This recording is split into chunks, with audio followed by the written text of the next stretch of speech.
Yes, Mr. Chairman. Mr. Barber.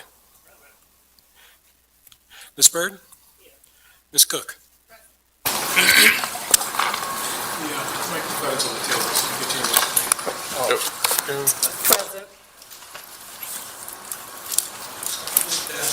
Present. Present. Mr. Fennell. Here. Mr. Grant. Here. Here. Here. Do we have a quorum? Having a quorum, Home Rule Study Commission is now in session. First order of business is approval of the minutes of our June 20th meeting. You all received a copy of these. Hopefully, everybody was able to review them. Are there any corrections, additions, or amendments to make to them? Yes, please. I do not see any mention of the Instagram page being launched on June 6th. I announced it. Is that, okay, was that in the Subcommittee? subcommittee report? I don't know, I'd have to look at it. Okay. I can check. What we'll do, we'll check the subcommittee report. If it's in there, then it's in the record. If it's not, we'll So make if it. it's not an announcement during the announcement time, it doesn't go in? Well, Just curious. Not everything. Minutes aren't a total transcript. They're I primarily. understand what they are. I just Yeah. asked if they, I mean, we can correct it to add, under the subcommittee. the subcommittee report that, I'm trying to, okay, there we go. I have a hard time finding it. Under the beginning, to have that added, that the commission has started an Instagram page. Thank you. Yes. Any other? Oh, it was. Oh, Which date? You announced it in the meeting on June 6th?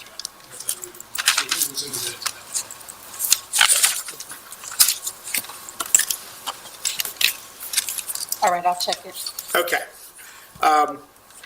Assuming that's in there. If it is not, we will make the adjustment. Any other additions to the minutes? Hearing none, is there a motion to approve the minutes as potentially amended? Motion to approve. Is there a second? Seconded. Second. Any objection? Hearing none, minutes are approved. Next order, report from the chair. At this point, I have nothing to report. So moving on to public comments. Thank you all for being here. If any of you choose to speak, we ask that you please come up to the lectern. Mr. Dasher, can you make sure the mic's on? Introduce yourself with your name and the street on which you live, and if you would please limit comments to 3 minutes.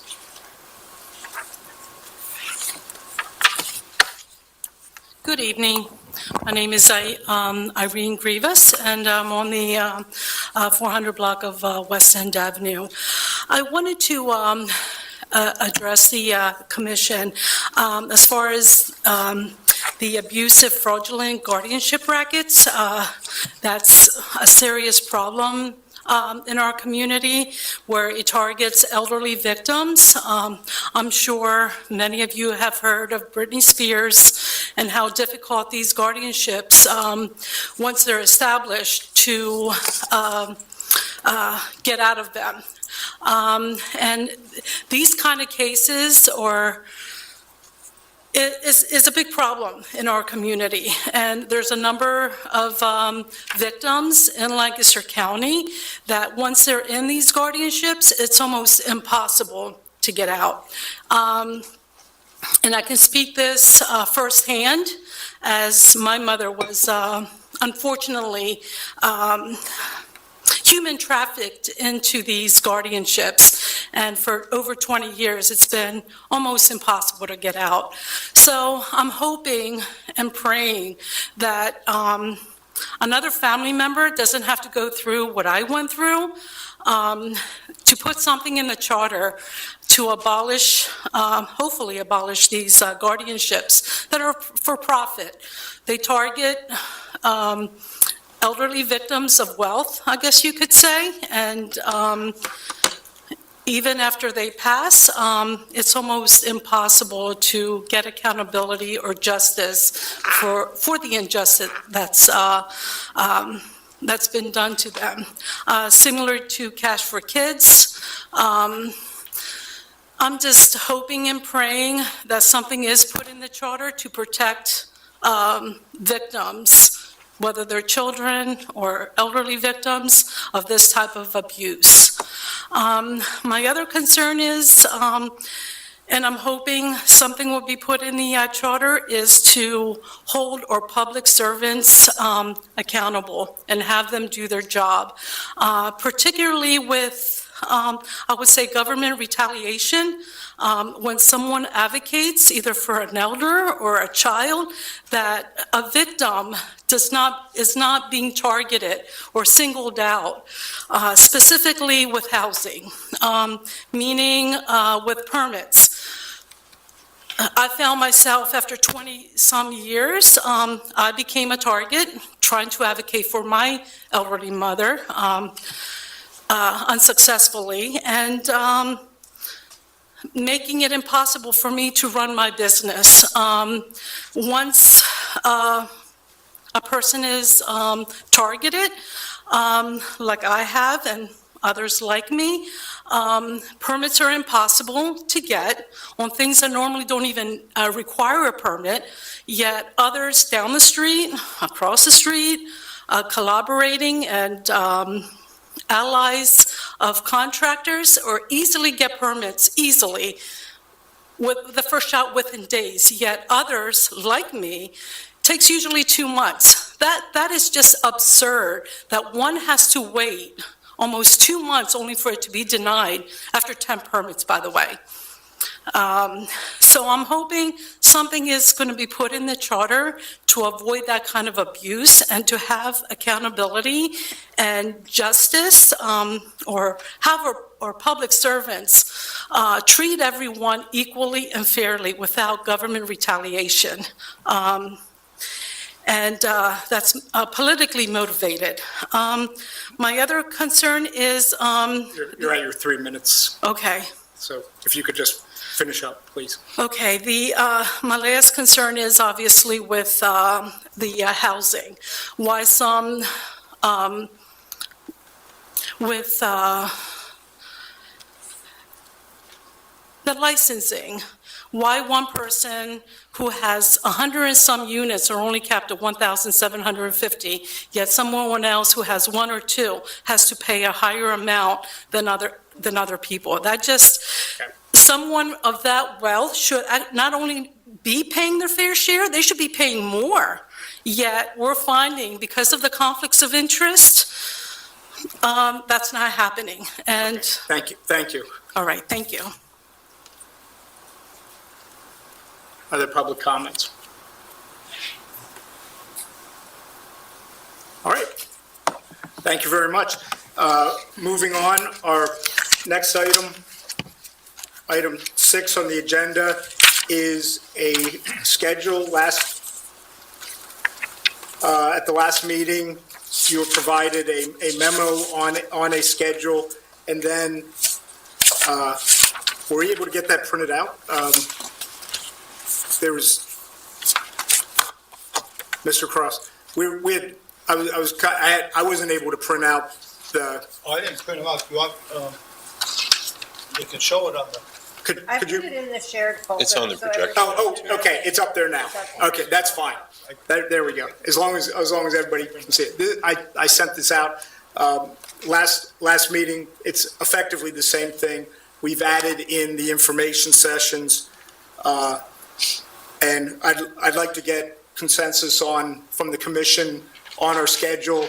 What we're looking at is the Home Rule Commission timeline. So it brings us to our conclusion with this. Just to get consensus, is there a motion to accept this schedule? Yeah, I'll make that. You're looking for a motion? Yeah. Yep, I'll make the motion to accept this schedule. There's a second? I would second. There's a motion and a second. Is there any objection to the schedule? Okay, hearing none. We have agreed. Oh, I'm sorry. I just caught this. It should at least be noted that we'll have to be rescheduling the ethics subcommittee meeting. Okay, well, that was not the July 3rd meeting? Yeah. Yeah, we're only discussing the top, Okay. the top. That was just more, the bottom section is just informational. Then I'm all good. Okay, all right. So we have agreement without objection. Thank you. Moving on, deliberations on form of government. As long as, without objection from the commission, I'd like to move to a committee of the whole and give Mr. Cross and Mr. Reddick the chair to moderate our discussions on charter language. Okay, hearing none, Thank you. all yours. Thank you, Mr. Chairman. We're going to put up on the screen the draft budget and finance article. I don't believe we started this at the last meeting, so we're going to start from the fresh. Does everyone have a copy? It's on the screen. Everybody's good with a copy, so. Essentially, we'll go through the article and seek consensus on its terms. The first item is the fiscal year would run the calendar year, January 1st to December 31st. That's That's appropriate. Yeah, that's the standard. As far as submission of the budget, we're looking at the mayor with the assistance of the Director of Administrative Services. That's in brackets because that, when this was written, that wasn't the title yet. It's now the title, so you can remove the brackets. Shall prepare the proposed budget and capital program annually. On or before the last scheduled meeting in October, prior to the ensuing fiscal year, the mayor will submit to the city council a balanced budget for the ensuing year with the enacting corresponding ordinance or ordinances and an accompanying budget message. Can you remind us what's the currently, the It's the budget last- is due in December? The last stated meeting in November is when the mayor has to propose it, and then they have that 5-week Right. period. So we're suggesting there's more time. A full additional. We're pulling it back a month, Okay. fully a month, and we're building in, you'll see more public involvement. It's not just suggesting, It's requiring. Requiring. It's shall. These are very much shalls, yeah. Thank you. you know, I mean, And there will be enacting ordinances. The budget is balanced. The key word in that paragraph, in my mind, is the balanced budget. They will attempt to have expenditures and revenues as close as possible so that it is a situation of a balanced budget without undue strain on both sides. Your resources and your expenditures. Okay? There is a budget message required by this article. The budget message from the mayor the budget itself shall be accompanied by a concise message from the mayor, which shall include an explanation of all revenues and expenditures in the proposed budget, indicating and explaining the major changes from the current year and the prior year. So you're going to have a look back for prior year, which is the basis of the current budget. An outline of proposed programs and an explanation of new, expanded, or abolished programs or functions, a summary of the city's debt position, and such other material that will inform the council and the public of the city's goals for the upcoming budget year. That's a requirement of the message. The mayor can obviously expand that to however they feel comfortable, but the charter will require at least this level of detail. is there any requirements currently? It's a message from the mayor, but we're outlining what it should We're outlining include, exactly what it is. yeah. Some of these are in the third class code now. Currently, it doesn't go into that level of detail. Right. So, You want what, yeah, okay, that's explanation of the budget message. The budget itself is, the budget shall provide a complete financial plan of all city funds, including the general fund, other governmental and proprietary funds for the ensuing fiscal year in accordance with generally accepted accounting principles. Except as required by this charter, the budget shall be in such form as the mayor deems desirable. In organizing the budget, the mayor shall utilize the most feasible combination of expenditure classification by fund, organization, unit, program, purpose or activity, and object. The budget shall contain, among other things, the following. A, it shall begin with a general summary of its contents. B, it shall show in detail, on a fund-by-fund basis, all estimated revenue indicating the existing and proposed tax rates and levies, as well as other assessments, fees, and charges. C, it shall show all proposed expenditures on a fund-by-fund basis for the ensuing fiscal year, detailed by offices and departments in terms of their respective work programs and the methods of financing such expenditures. D, it shall provide that proposed revenues equal or exceed proposed expenditures for each fund. The proposed budget may include the use of unrestricted fund balances on a fund-by-fund basis, and in brackets, because this is a subject of discussion at the committee, subject to a fund balance policy adopted by council. So, Explain. We agreed that it would be subject to a fund what it says here is what we agreed to. Right, I can remember we're having a discussion and said we didn't want to put a fund balance. You know, that we keep that money in a fund balance because that means we got to have that amount of money. And I know we had a deep discussion about it. A fund balance policy doesn't Right. necessarily So we're mean not you gonna must do the have a large Okay, dollar value set aside. It just means they have to have a policy regarding what the fund balance should be. And maybe they adopt a policy that says we don't need one. Yeah, for, the discussion was whether a fund balance policy would require, say, 2 months of operating income. And we agreed, I mean, that, we didn't feel it was our role to draft that policy. And the counterpoint to that is, if you have requirements like that, it may obligate you to raise taxes just to maintain Have that fund fund balance. right, right. So that's where we left it open, that there should be a fund balance policy, and, Created by council. It has to be publicly shared and right, but we're not getting into the nitty gritty. the nitty-gritty of the policy. That makes sense. I mean, I guess if, as long as the council is not going to require a fund balance.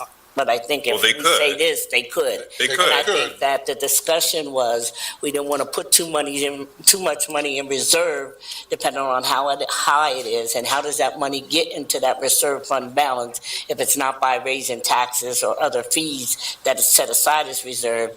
And if there's a need for that money, I think you brought that up, if there's a need for that money to be used to help in housing or housing repair.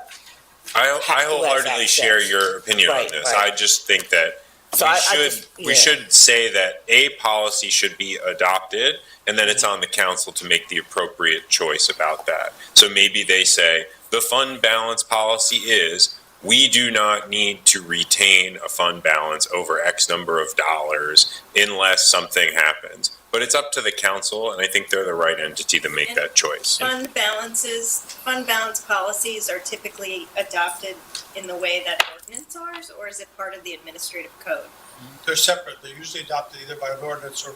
Adopted by ordinance or resolution. Okay, so there's So a there- way in which the public to Oh, understand absolutely. what the policy is. Yes, yeah. Okay. And if they there's a don't way like to it- amend the policy. Yes, because it's passed by on council. on a regular basis. Right.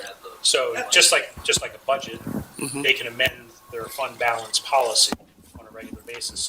So it may change over time to address any of the concerns along the way. I was going to say, the way this is drafted as a matter of law requires that the policy be adopted in a public meeting with appropriate public notice and is available to the public. So by having council formally adopt the policy, whatever that is, it has to follow the appropriate process for council to do so. We've talked, at length in past about Sunshine Act, advertising requirements, all of those things. So the language protects to make sure that it's not a behind the closed doors policy. Thank you. Any other questions on the fund balance policy?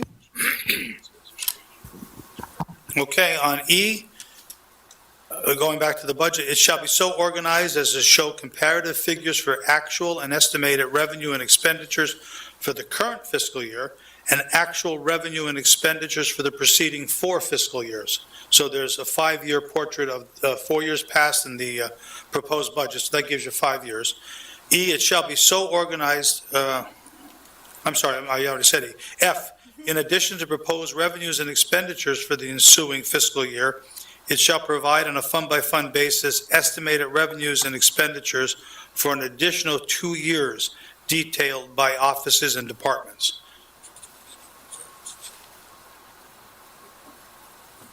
Again, that's an expansion of Much, yes, what Are we- E and F both expansions of the current?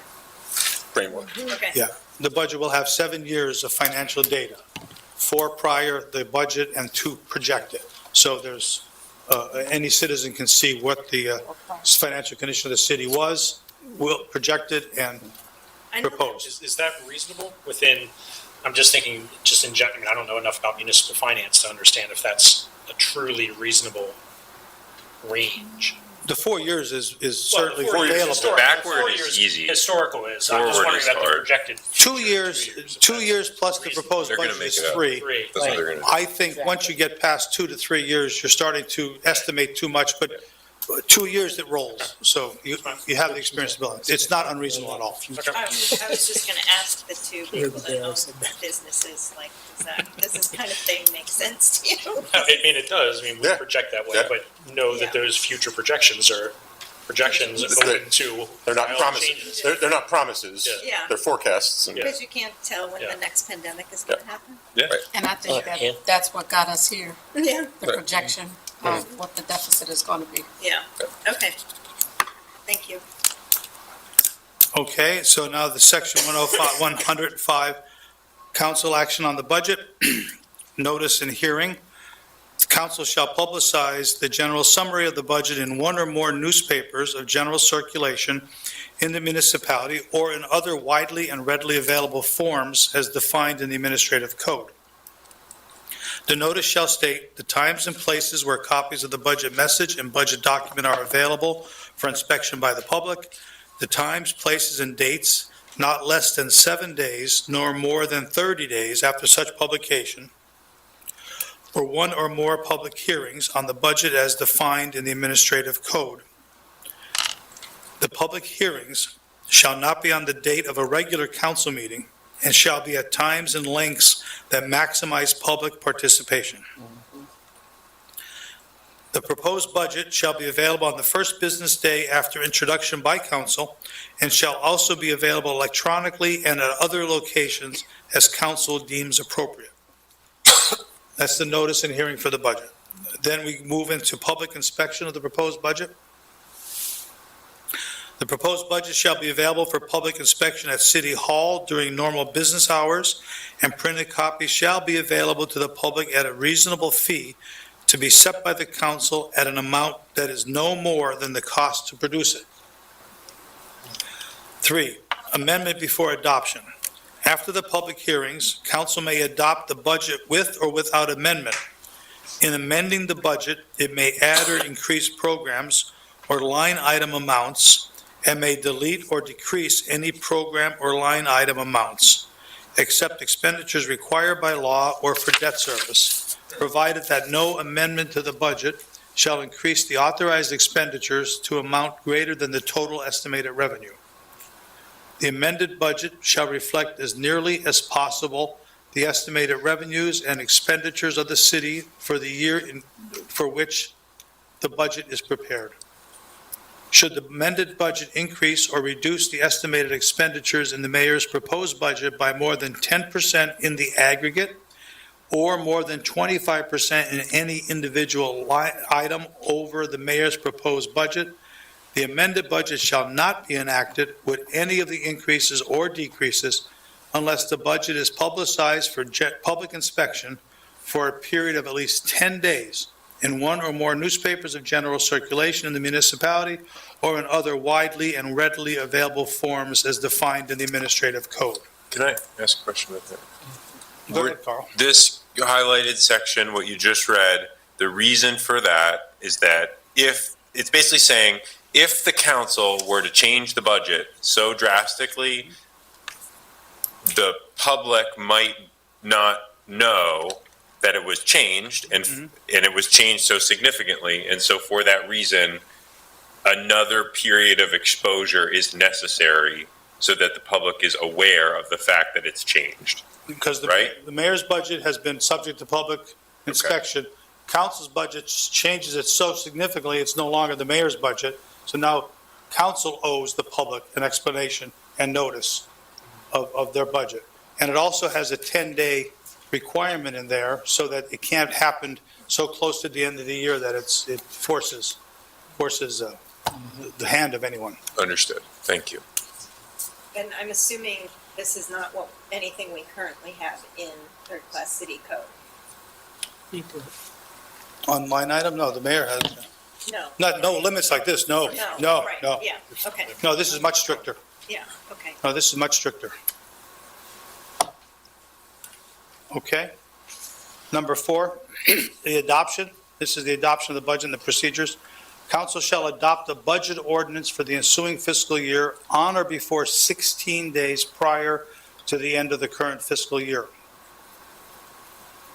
If, this is in bold and brackets, but it's been decided, I believe, from the subcommittee's point of view, they want to recommend this. If the mayor fails to adopt the budget by that date, council rather, I'm sorry, that's the bifocals doing it. If the council fails to adopt the budget by that date, the budget proposed by the mayor shall be the official budget for the city for the ensuing fiscal years. 16 days prior is about December 15th. So the council action will be done by December 15th. Mayoral veto, number 5. The mayor shall have the authority to veto the amended budget or propose line items within the amended budget. Within 10 days after receiving the budget and related tax ordinances, the mayor shall either A, approve the ordinances by affixing their signature thereto, or B, return it to council by delivering it to the city clerk, together with a statement setting forth the objections thereto or to any line item or part thereof. C, on or after the 3rd day following its return by the mayor, though no later than December 31st. Council may, by a vote of a majority plus 1 of its members, override the mayor's veto.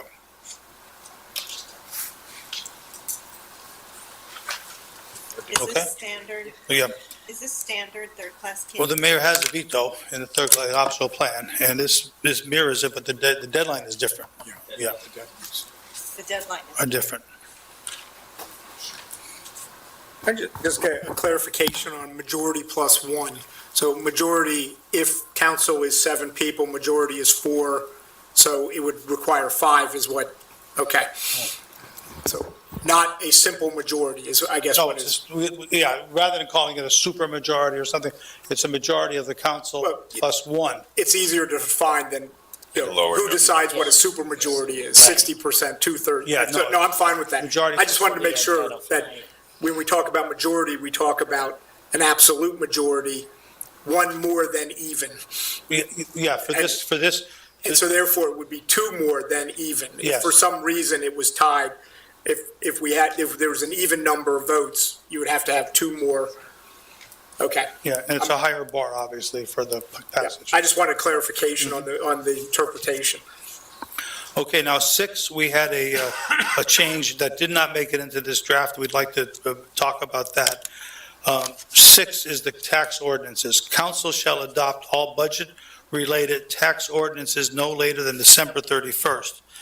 At the last subcommittee meeting, Ms. Byrd brought out a very good point about not allowing the city to reduce already granted exemptions to income and to tax exemptions by citizens. Fred had a list of them, the many ones that are available. But we wanted to, we felt it was a valid point. The committee felt it was a valid point, rather, and we haven't put it in here, but it will be in the draft. The language will go back to the budget committee, but its intent is to protect existing exemptions so that the council can't remove an exemption, or the mayor can't propose an exemption reduction to increase revenue. So if you're protected now, you'll be protected after the charter, and more so, actually. Does that mean that the protection applies to current, it's like grandfathering in any particular exemption that exists today Yeah. pre-charter, and should a charter go into place in the future, and let's say the council passes some kind of exemption, they still could take it back. They just could not touch anything that happened pre-charter. Is that what you're saying? And they're only related to exemptions the city has given, not state, right? Like this is. Right. Yeah, state, they couldn't do that. They couldn't do that, but Carl has a good point. It's not, I didn't think it was binding council in the future that they couldn't go back and forth on a homestead exemption or. Well, I think the issue is they can't go back, they can't go lower than what, I mean, my understanding what the committee discussed was they can raise it, Right, but they couldn't lower it to the pre-chart, to a number lower than what existed as of the date. as of the charter, right. Right. So there you go. Okay, it sets a floor. I got you. Yeah, it sets a floor for the, Right. as of the effective date of the charter. Okay. Okay. Okay, the last part is a bracketed part that we moved to the ordinance article. So that's part of the mayor's powers and all that, okay? 106, the revised budget. The general rule is the intent of this charter that in the year following a municipal election, the mayor or council shall have the power to revise the budget and tax levies either adopted by the previous council or the mayor's budget should council fail to act on the budget pursuant to section 105. 1, notwithstanding any other provisions of this article, in any year following a municipal election year, the mayor or council may, within 45 days after the start of the fiscal year, revise the budget and tax levies previously adopted by council or the mayor's budget should council fail to act on the budget pursuant to section 105. The procedures for adopting a revised budget shall be in accordance with section 105, with the time periods adjusted to 45 days after the start of the fiscal year. A revised budget and related tax ordinances shall be adopted in final form no later than February 15th of the year following a municipal election. That's standard now, but what we added here is the notice. We brought back the notice, the public involvement, modified to fit a 45-day calendar. So, number 2, ordinances adopting a revised budget and related tax ordinances shall be effective as of the start of the fiscal year and shall rescind and replace the budget ordinance and related tax ordinances of the previous council. That's in the event of an amended budget. And the point of this is, if a municipal election produces a significant change in the elected people, there's an opportunity for them to say, they don't have to live with the old budget. Of the previous administration and council. That makes sense, since we're saying that the budget's going to be presented before the election, whereas now it's Right. presented after. Yes. Right. Yeah. Not a problem for like the state fiscal year. It's not so much a problem for the federal fiscal year, but because we use a calendar year, it's Yeah. kind of a, Right. And it keeps an outgoing mayor or outgoing council from having a poison pill budget that's so unworkable that they're hamstringing their successors. Right. Okay. Great. Okay, we'll move on to the capital program and budget.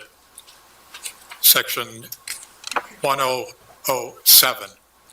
The general rule, it is the intent of this charter that council shall adopt a long-range capital program that contains plans and objectives to provide for the proper acquisition, repair, and provision of necessary equipment and infrastructure to ensure the effective and efficient delivery of public services. 1, the mayor, with the assistance of the Director of Administrative Services, shall prepare and submit annually to council a multi-year, suggesting 5-year, capital program report no later than June 30th of each year. Projects which will result in major additions, replacements, or changes to city facilities, infrastructure, and equipment shall be included in the capital program report. Such other capital expenditures for equipment with a useful life of 2 years or less shall be part of the operating budget. So we're setting up a capital budget process that precedes the process for the operating budget. That's why the timeline is earlier, Can I just say why? because the capital budget ultimately for the subsequent year needs to get folded into the operating budget. Okay, thank you. And you allow time for the capital budget to go through a public process, which we'll talk about. Great. It also sets those. Is that where we talked about the fire truck and then we went Yeah. in advance? Right. So that's where They just bought a fire truck too. Right. It's a debt, it also addresses the requirements for debt service Okay, in the subsequent year. Capital programs are often debt-related. Right. You have to borrow. okay. May I also ask, do we know what the capital budget limit is for a capital program? You What's mean the amount? The minimum? Yeah, It's usually a usable life of 2 years. It is not a capital item. 1 to 2 years. Yeah, we're saying 2 years. We're saying 2 years. Useful life of 2 years or less. okay, so the capital program though, what's the dollar amount? We don't know. That There is, are no limits. so whatever is required? Yeah. Whatever's deemed necessary, okay. Right. Because you have Okay. to fund it in the budget. The proposed first year of the capital would be funded by the operating budget. Okay, And then the 4 years going out would be like planning. And then as the budget exceeds, you add another year. It's always projecting what you need, so you're not replacing critical stuff, okay, deferring maintenance. It's to give you a longer range understanding of what infrastructure, equipment, facility requirements are needed. Amy? Where did the 5-year proposal come from? And what does the current administration feel about that? I feel like that came out of a discussion with the mayor and Director of Administrative Services Campbell, Okay, and that was within their comfort level okay, to project capital needs that far out. And in other capital budgets that I've worked with, that 5-year timeframe is kind of the norm. okay, Understanding that it's reviewed on an annual basis and updated. okay, yeah. And to the other question, obviously on a much smaller scale, but yeah, like in our business, trucks and stuff like Yeah. that. It's like, yeah, we're not that it changes. And Yeah, no, I but mean, but I but 5 understand years it's is just like, my- yeah, it's like My job. I know now like what truck is going to stop running 4 Right. years from now. Yeah, okay, And I think we discussed in the committee as well as just recently, the council bought a fire truck. So if it's capital 5-year plan, we would know that because the question was if, we're on taxes and then as taxpayers, we're going to say, well, why are we buying a fire truck? If we're going to talk about raising the taxes. So this way, with a 5-year plan, we're going to know that truck needs replaced and the public's going to know beforehand because we're going to see what equipment's and what trucks and vehicles need to be replaced. So I think it was a good thing. That's the idea. Yeah. Reading this, it also sounds like the city would be aware of any, what? Reading this, it also sounds like the citizens would be aware of any building changes. Like, for Right. example, they'd be able to anticipate the closure of a fire station like we recently Fire. experienced. Yes. Okay, number 2, the annual capital program report shall contain A, a clear general summary of its contents, B, a list of capital improvements which are proposed to be undertaken during the subsequent multi-year period, again, 5-year period, with appropriate supporting information as to the necessity for such improvements. C, cost estimates, method of financing, and recommended schedules for each such improvement. D, the estimated annual cost of operating and maintaining the facilities to be constructed or acquired. And E, the estimated annual amortization costs of any debt incurred if appropriate. So that's when the debt service needs would be factored in. Okay, Section 1008, City Council action on the capital program. Again, we have a public process engaged with the capital program as we did with the operating budget. 1, notice and hearing. Council shall publicize the general summary of the capital budget in one or more newspapers of general circulation in the city or in other widely and readily available forms as defined in the administrative code, with a notice stating the times and places where copies of the capital program message and capital program document are available for inspection by the public, the time, place, and date not less than 15 days or more than 30 days after such notice for a public hearing on the capital program. And C, the proposed capital program shall be available for public inspection at City Hall, and copies shall be available for the public at a reasonable fee to be set by the council at amount that is not more than the cost to produce it. That section is generally the same as the time frame for the operating budget. 2, amendment before adoption.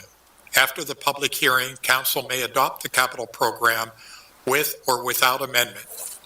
In amending the capital program, it may add or increase projects and may delete or decrease any projects by majority vote. 3, adoption. Council shall adopt an annual capital program and budget no later than September 30 of the fiscal year currently ending. If council fails to adopt a capital program by September 30, the mayor's original capital program and budget shall become the official capital program of the city for the ensuing fiscal year, and that portion of the capital budget for the ensuing fiscal year be incorporated in the ensuing fiscal year's budget. So again, we have a timeline that would require the capital program and budget to be completed by September 30, which is prior to the introduction of the operating budget. So this is saying it has to be adopted by September 30th. Right. Yeah, a month before this. Right. And then it's incorporated, the portion for the ensuing fiscal year is incorporated into the operating budget. And it's a less stringent amendment process. The council can amend it, and there's no opportunity for the mayor to veto it. Under Okay. this. And everybody was That was okay one with of that on the committee? One Obviously. of the strong Okay. things. Okay, section 1009, this deals with the budget and capital program administration. General rule, the mayor shall be responsible for, and with the assistance of the Director of Administrative Services, shall supervise the administration of the annual and capital budgets. 1, monthly budget reports. The mayor, with the assistance of the Director of Administrative Services, shall cause to be kept and prepared, and shall submit the same to the City Council and to the public within 21 days of the end of the preceding month. A monthly cash flow report. B, a financial statement of revenues and expenditures by department, bureau, and line item, organized in a fashion corresponding to the form of the budget ordinance, showing the amount budgeted, cumulative amount collected or expended, the percent of the total line item collected or expended to date by the end of each month. 2, the quarterly budget review. After the end of each quarter of the calendar year, at a time and place to be set by the council, the mayor and such department heads as may be necessary shall appear before the council, where the council shall review programs, revenues, and expenditures for the respective departments and bureaus, and shall review the performance thereof with a view toward improving services and reducing costs. I know the committee was very interested in having regular reporting back to the council. And these 2 paragraphs basically provide for that. Is there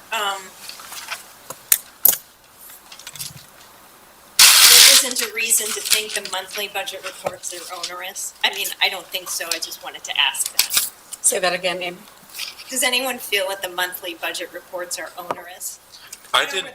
I don't Don't think so, have but I'm. I didn't think so because they're asking for cash flow. I mean, they probably watched They do that this like a anyway. hawk. Right. They're asking for financial statement revenues and expenditures I don't know what budget software they're using, but at the Commonwealth, like, the budget office could run you a report of that. Yeah, right. It's not Okay. hard. That's what I assumed, so I just wanted to ask it out loud. As I say, my thought is that would put it as a regular agenda item every single month when they meet, and Yeah. it becomes, not pro forma, but becomes the routine. Okay, now we're going to get our update. So Yeah. that was the way I looked at it, so. And none of that is currently required in third-class city code. Not in that detail. Right, okay, And cash flow is critical. A lot of municipalities don't do that. right, And that is a public document every month. That's important. okay, Because it tells you what the position of the city would be estimated at the end of the year. great, thank you. All right, three. Quick question, how is the quarterly budget review going to be presented to the public? Is it just going to be at council meetings? It says at a time and place to be set by the council. So it could be a council meeting, or they could say we want it somewhere else. Right, or we could say it has to be presented in a hearing in front of the public. I would I think mean, it because has- that was one of the things that I was really pushing for, was that quarterly review, and for the public to be able to see what was going on. It- And the language is left up for the council to say, but we should put in there that it should be a public We're hearing. requiring the meeting. Well, Right, actually, Ms. Byrne has a valid point here. I believe the language should be modified to say, report to council at a public council meeting, because you can have a council meeting that's an information session that wouldn't be open to the public. So I would indicate, report it to council at a publicly advertised council meeting would probably be the appropriate language. that. I was just wondering if it was somehow defined in the council article. Not yet. Are there- governed by the Sunshine Act. Okay, thank you.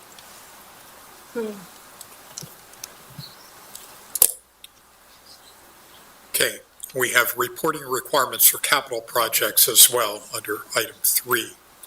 Current projects, A, all capital projects in process shall be reported to council by the mayor and/or director of administrative services on a quarterly basis with an update on cost, completion date, and estimated revised operating costs. And B, post-project completion audit. Following completion of any capital project, a complete and detailed audit shall be completed and publicized in widely and readily available forms as defined in the administrative code to be made available to the public.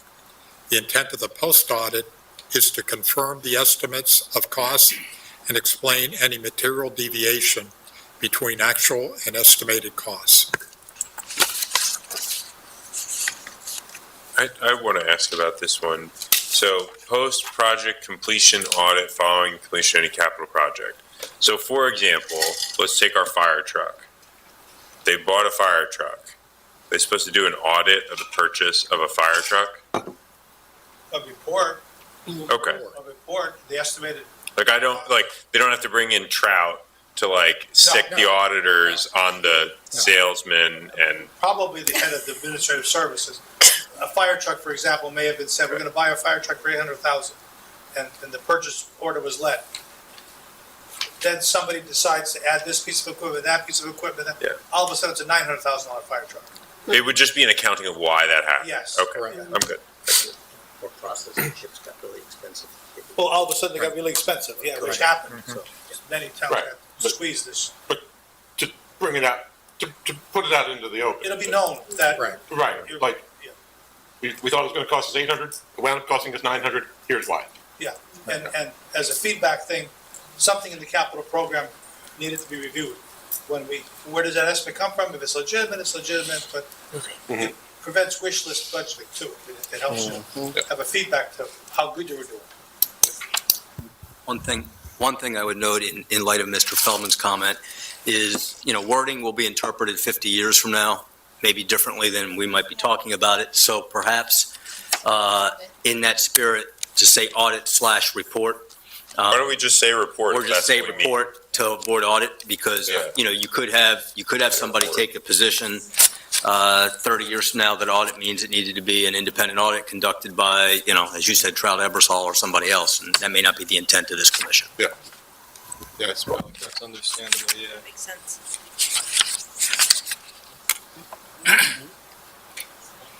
Any other comments on the budget and fiscal and financial article.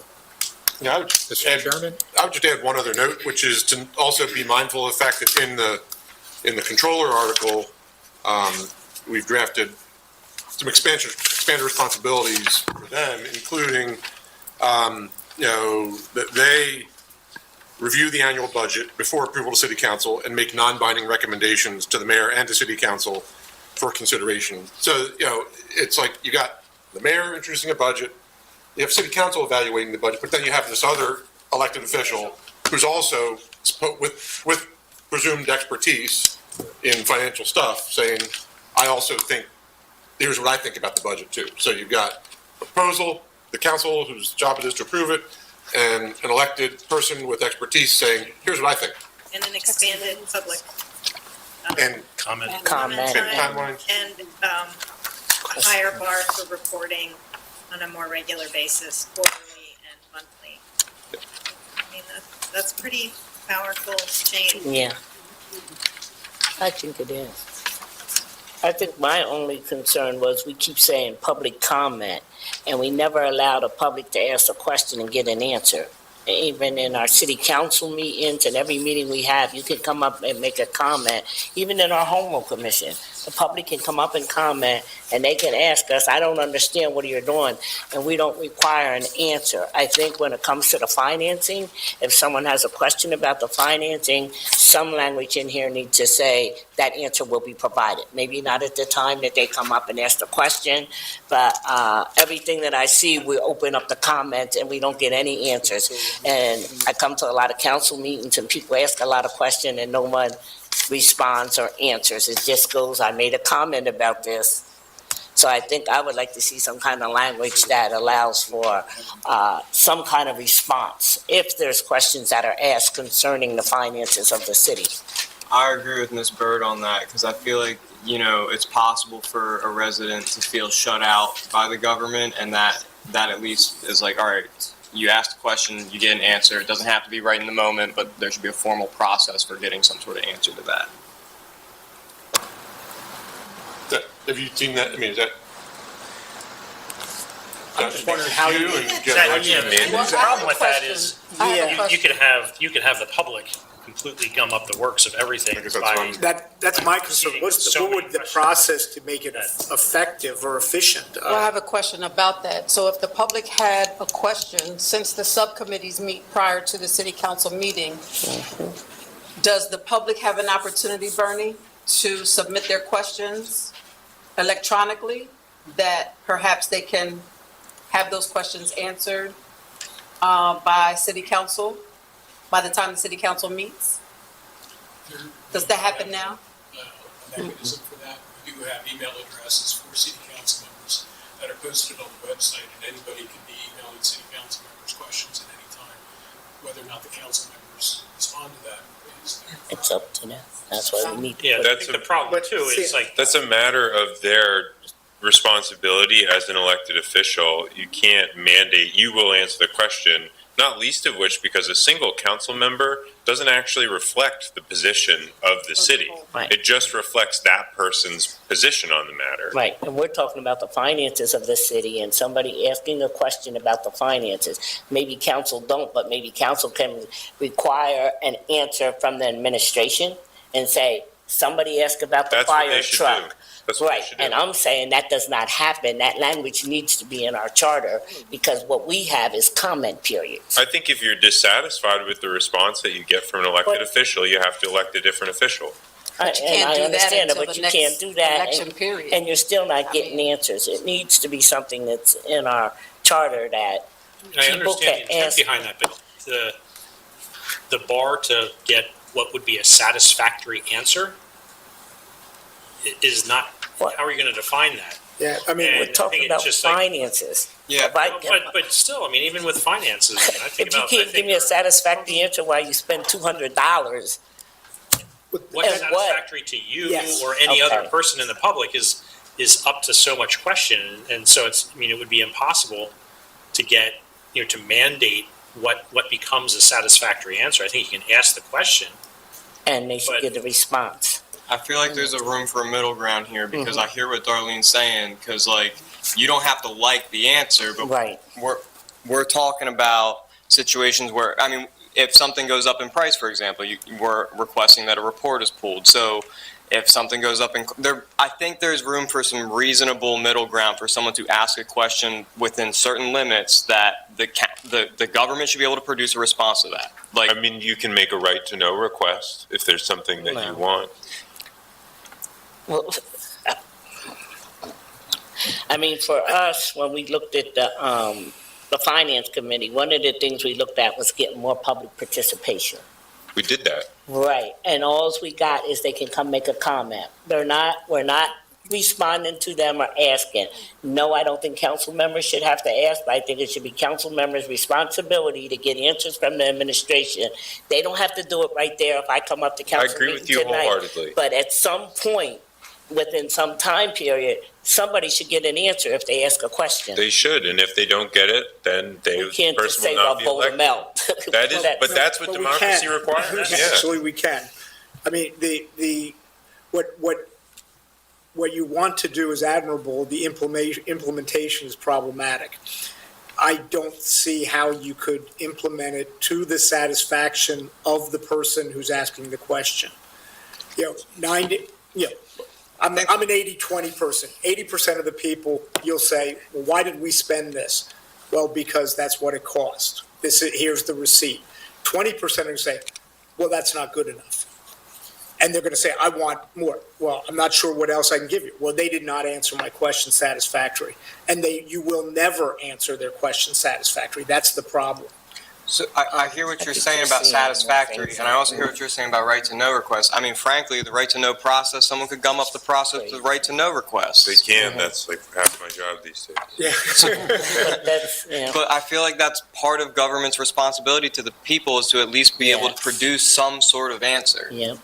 I mean, isn't that process the right to, I mean, that's the extreme because somebody's not being Exactly. responsive to you. Right. You utilize Right. right to know, assuming you're acting in good faith, Right. right? The first step is you're emailing your council member, or you're emailing the mayor, or you're asking the department head, right? And you're hopefully getting an answer. I don't know if that, I don't know, because we don't know what people are going to, we can't predict what the questions are going to be. Right. I feel like at least saying, like, if someone were to submit a question in writing, it could actually prevent right to know requests going forward, because it sometimes feels like a right to know request is the only avenue, but at least getting a response may satisfy some members of the public and prevent that right to know request, which is then a legal review. Yeah, I guess part of me feels like a detail like that, how would you write it into a charter so that it's broad enough? Is it something that is part of the administrative code? Right, I mean, yeah, maybe that's where we add some language, defining, setting an expectation, a broad expectation to be further clarified by the administrative code of how this goes. Yeah, I mean, I So- worry about putting something into a charter that is supposed to last. I think we just have to be cognizant. It's supposed to last till like my grandchild's child, or whatever, like my great-great-grandchild or something like that. Like this is supposed to last a long time. Right. And we cannot Yeah. predict And what one and, person and, may think, And I just worry how to that, get an answer to a that question. it has, taken to an extreme, it has a potential to just add a staff burden that we don't have the staff we're already stretched.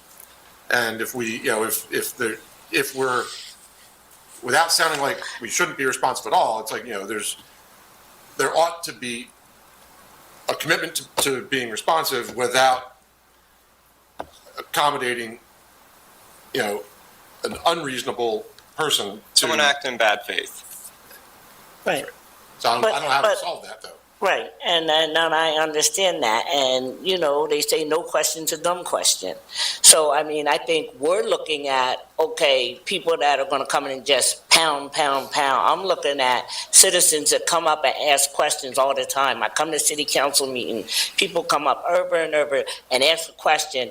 Nobody on council responds, they don't get a response. There's no reason why they have to go to the right to know. And we're talking right here about finances. There's no reason why the administration shouldn't be able to give an answer on finances. I think they do. But so if someone comes up and asks, why couldn't we say that they have to answer the question? Because there's no way to transcribe that into a document that will govern our city, saying how and to what degree and when a response must be given. I think this is beyond the realm of what should be in the charter. Well, the charter says we're supposed to create more citizen participation. Should be the number one goal. That's why we do a homeroom charter, is because it's to involve the citizens. That is not my number one goal. Well, that's what it says in the book that they gave us. There are many things in the book They that say listed the three reason. things. Okay, they listed three things, and one of them was to get more citizen participation. I think we've done If you're only letting people come and comment and not asking a question and expecting an answer, and your solution is, well, don't elect them no more. Yes. Okay. I feel like this is something we can at least take a crack at and discuss further, because I will say, by putting things in writing, it then creates records that are accessible by right to know. If someone's only having verbal communication, that's not accessible by right to know. Public minutes, so they're all part of the record of things. No Doesn't solve the Public comments are part of the public record. And But You the know, that's- response, the response is what I'm saying, the response to that question. again, I think mandating a response to every question that comes in front of council sets an onerous burden on what could possibly happen. I mean, you can imagine if we had to respond, I mean, even just in our public meetings here, if we had to issue a response to every question that came in front of this board, we Right, wouldn't get any of our work done. that's why I'm saying, like, not necessarily a verbal process, but one where there's writing on both parts. Who's gonna write a written response to all this stuff? I mean, That's a good question. we wouldn't Right, I have, mean- we would, the function of the government wouldn't continue if there was a requirement to answer every possible question that came in front of it. I think there's a reasonable expectation of some give and take and some discussion. We're creating the public comment periods in order for the issues to come to light. Right. And so public comment, it does raise issues. I mean, people have brought things to the table, whether here or at council or at other events, that then do get discussed and do get addressed by the council in certain ways. But to demand that every question that gets raised in front of council Right. get either a verbal or a written answer, I mean, that is just not possibly feasible. And try to keep the system and the function of government running forward. And we weren't talking about every council, we're talking about the budget right now. And we're talking about financial questions What is that a relate financial to question? the budget. So, and I don't see why So the you're administration suggesting that shouldn't be able to answer a question. No. If someone comes up and asks a question about our budget, that we are now doing a charter that's asking for more public participation. We are now going to have quarterly reports. So if they're doing what they need to do, maybe there's not going to be no questions. But if a question arises, they should be required to get an answer. I do not agree. Darlene, are Okay. you suggesting that in this article, specifically about the budget hearing, in the hearing, any question asked by the public should be answered by, I don't know who, and I don't know when, but you're Administration. saying just specifically about, not anything, just this specific article and just during the public hearing. Is that what you're suggesting? Is that what you're suggesting? Well, it could be at the public hearing. You know, you're the ones that are wanting to That's- put it. to me, that's- You're the one that wants to put a timeline So on that it, we're yeah. not creating another position. Right, I don't think it requires another We could have- position. Well, I have a question. Okay, if we may, Mayor Sirachi, if you would, if the commission doesn't object to giving her the I floor want to hear for from me. Maxine first. She's the Yeah. commissioner. May I ask She's the been question? waiting a while. Yes. Please. Oh, Go ahead. Who's been waiting for my- You. You. Thank you. Oh, thank you, okay. thank you. So my question, Darlene Bird, Tony Dastra, is the Pennsylvania right to know law that says within 5 business days of receipt of the request by open records officer, there has to be a response. It says that within 30 days, a response is required. So are we saying that that's not enough? Now you're talking about creating a position, because if everyone wants to follow a right to know, now that's just the very thing that Pete said he didn't want to have But this is another what- staff That's position. state law now. But this is with Yeah, the city. that's the state law, and it is. But I And think if we would that's- be But potentially the city- creating that. I don't think we would. I just think we're holding. Yes. Okay, Max Ryan. I can share a process that we've done already that might be helpful to this conversation, which is when we have had a budget meeting, we've requested that if there are questions related to the budget that they're submitted, we've given everybody a card when they enter the meeting. Tony, you've been here for this, where we pass around a card, everybody has an opportunity to write their question down if we run out of time. So in the budget hearing, which is, I think, the place for this, we have a budget hearing, we have an agenda. At the end of each section, there's opportunity for question and answer. If we run out of time, then we ask people to write their questions down. We collect those questions, and then we answer those questions and post them publicly on the website. We have done that process, especially this last year, because quite frankly, we have benefited from more public participation. For the many years that I have been on council and in my time as mayor, there have sometimes only been one or two people here from the public to take in the whole of the city budget. And so we've tried to accommodate the fact that it's a Saturday, typically when the budget hearings happen. We have a lot to cover. We want to provide time for public engagement and answers, but also know that we have to keep moving. So we do collect those questions. They're written down. We respond in writing on the website.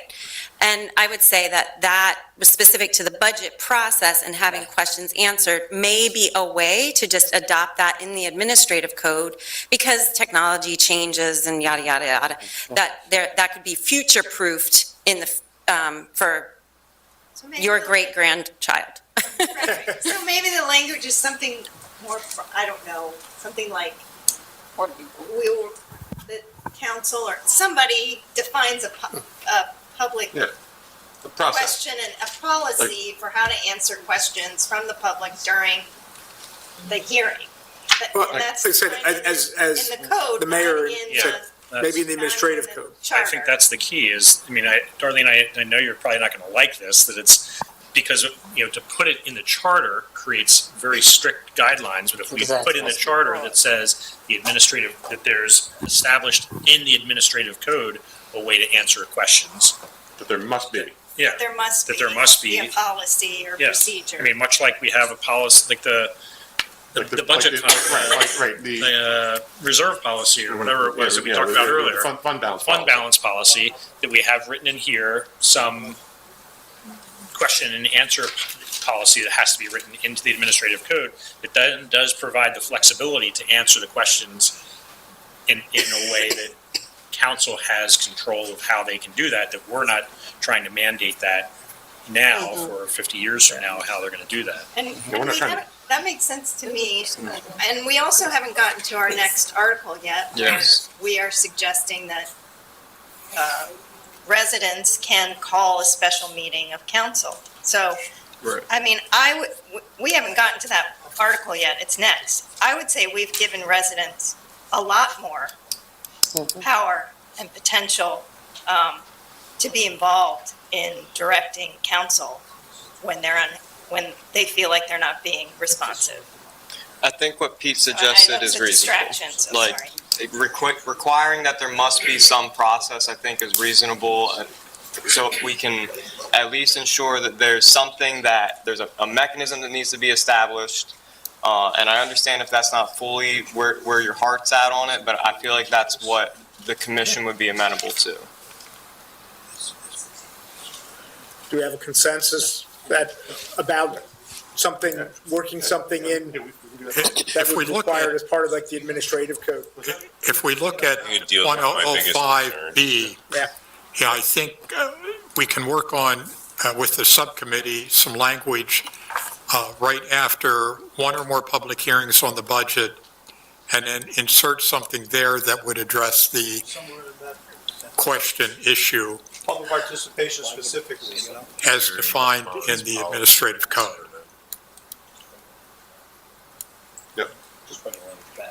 Okay, You're saying okay. We can draft. Our next meeting is a week from. Yeah. 6 days. So we'll talk about it at that meeting. I'm good with that. We can talk about it at that meeting. We're suggesting your subcommittee Yep. work on Yep. that language, and we can bring it back. Yeah.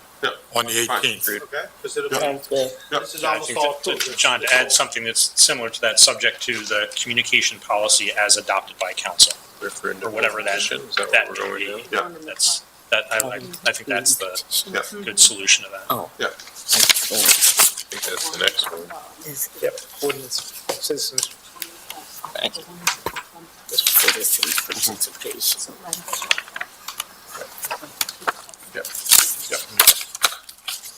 All right, I believe that wraps up the budget and finance article. And we're now going to move to the citizen petition and referenda process. Thank you for making the flow, by the way. I appreciate that. I was going to acknowledge you, but you go right ahead. I'm going to hand out Mr. Feldman's suggestion, which I thought was excellent.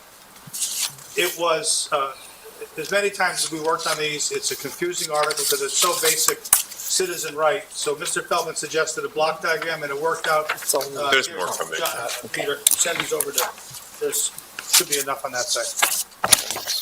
This is the best we could come up with to simplify it. We should walk them through it.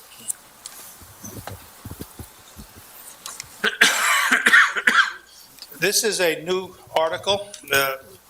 We're calling it Citizens Participation, Petition rather, and Referendum. This is a basic right granted in the charter for the citizens. This article is more detailed and actually goes counter to the flow of the regular charter drafting.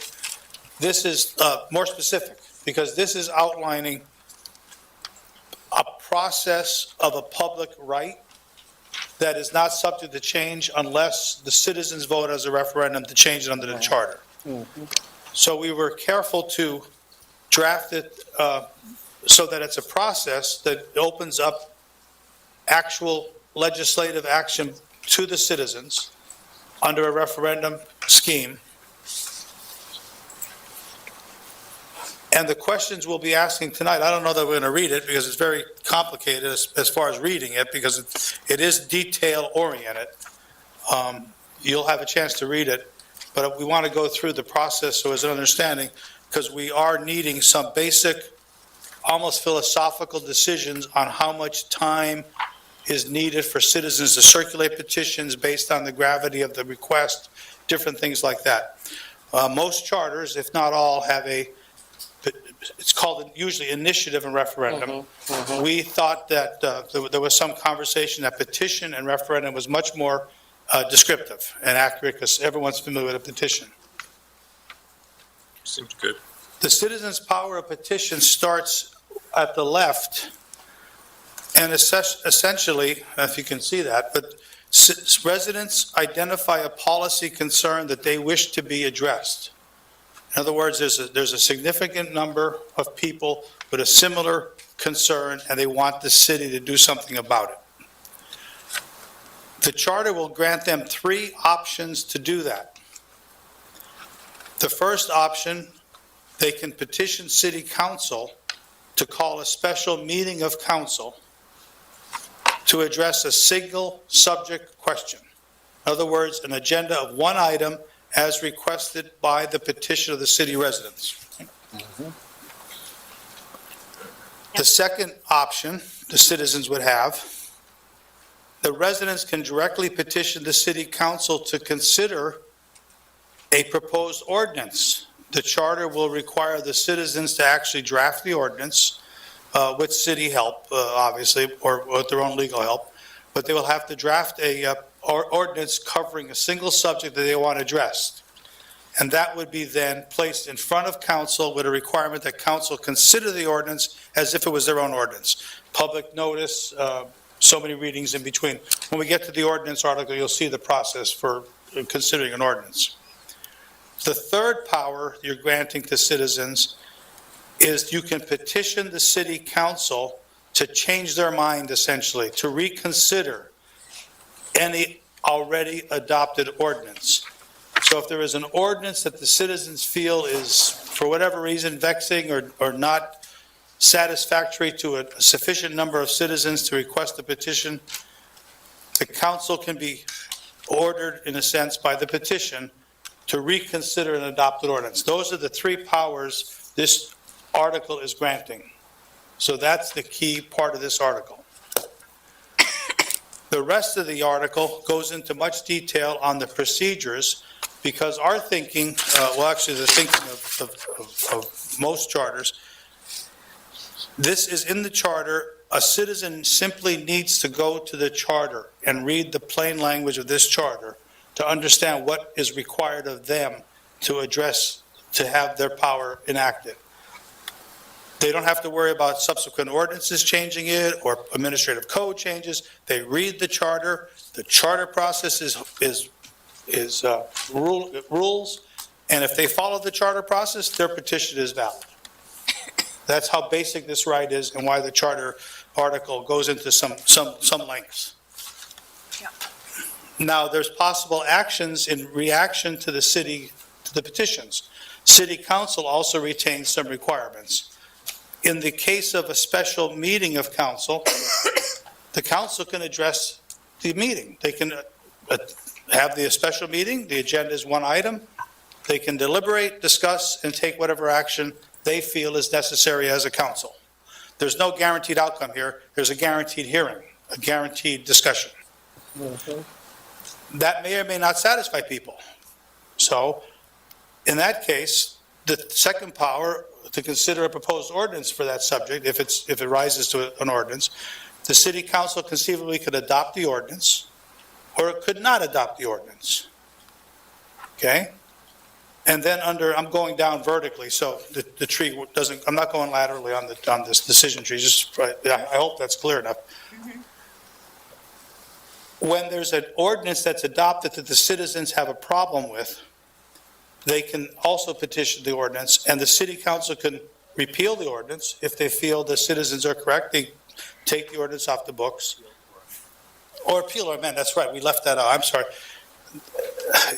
In the sake of, Barry's obviously right, they can petition to reconsider or amend it, to eliminate it or amend the ordinance. So some ordinances aren't totally faulty, there might be something citizens want.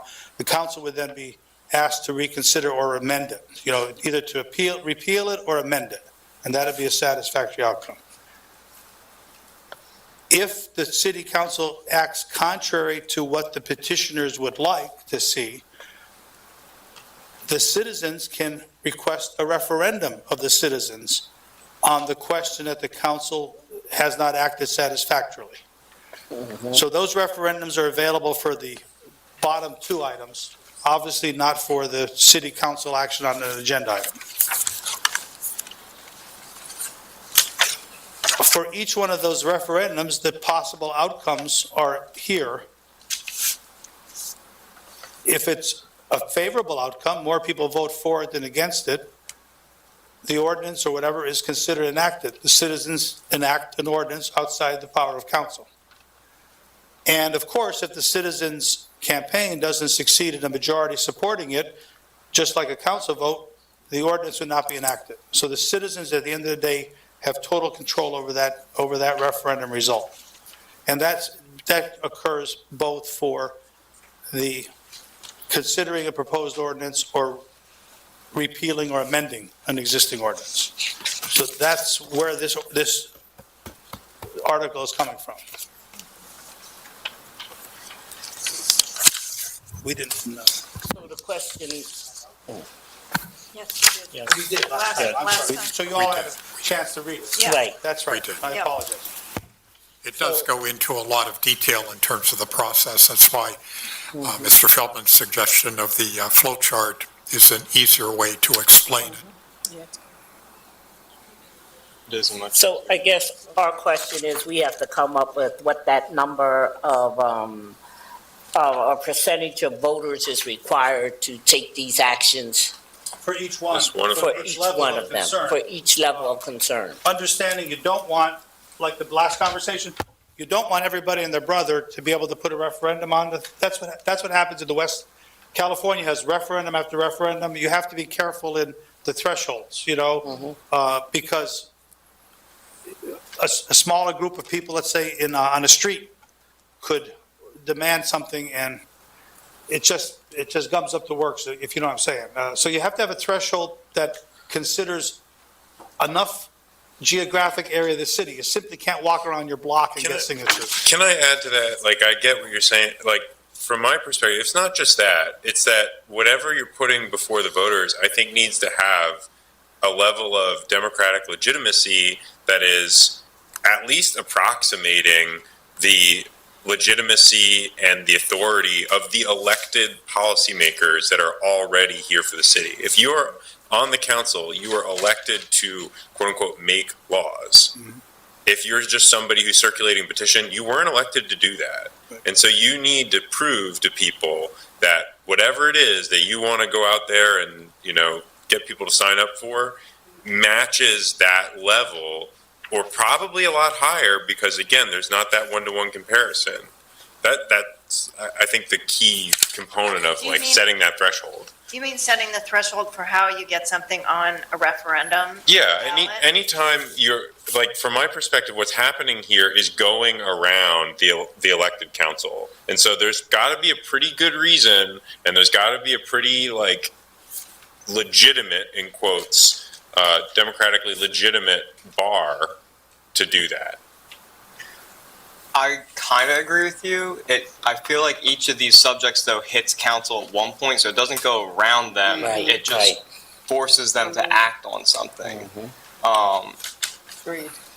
So I don't know. It's a total circumvention of that. I did take some time to read this provision in the cohort cities, and I did not like the ones that had a actual number of signatures, because I felt like population changes, I agree with the number of voters, like, it just seems like that it needs to be something more like what you have in here, where it's a percentage of the number of voters in a particular last election. I don't know if I have an opinion about what those details should be, but I like the idea of having a percentage rather than just a flat number. I also like the idea of a percentage, and I actually want to say I would prefer if we correlate the percentage to city elections, because these are ordinances on local issues.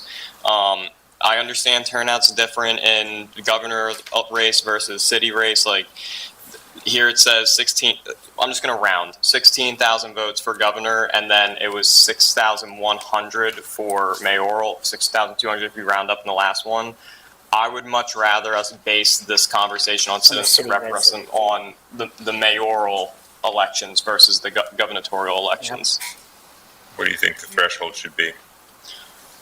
I mean, I'm comfortable with that 5% number, but I don't know if you guys are. I'm not. I agree it should be with the city residents and the mayoral election. I think that would be good.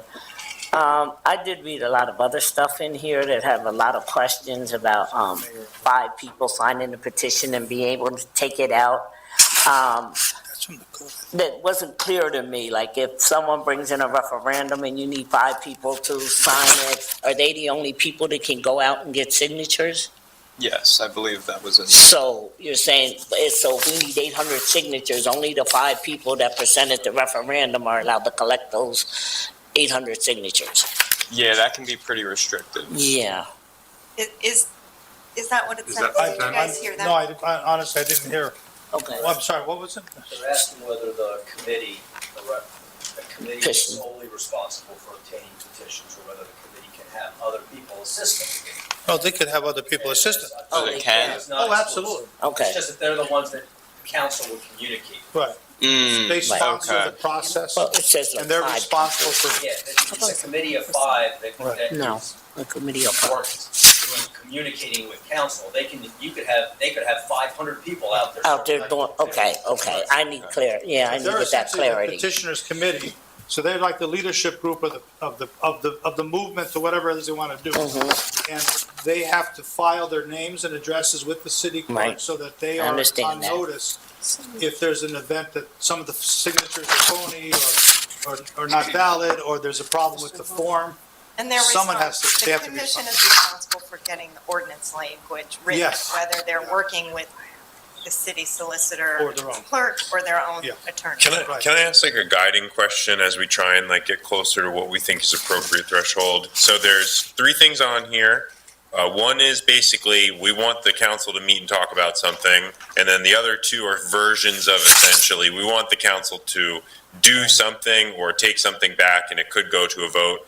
I guess I would say I'm okay with the threshold for just getting the council to have a meeting to be lower than the threshold needed for a vote. Right, so that's, I think you have that as 35. 35 That was people. one of the charters that Had we 35. looked at, Right, Yeah. which struck me as very low. but Yeah. I wanted to put it out there as it could actually be that low. You have to think whether 35 Right. people adequately represent to bring in all the, and it's a serious issue. You're talking, yeah. so is 35 too small? Is it? I think I it mean, is that- too small. Yeah, I would agree. remember, every city council committee incurs what is probably a significant cost to the taxpayers.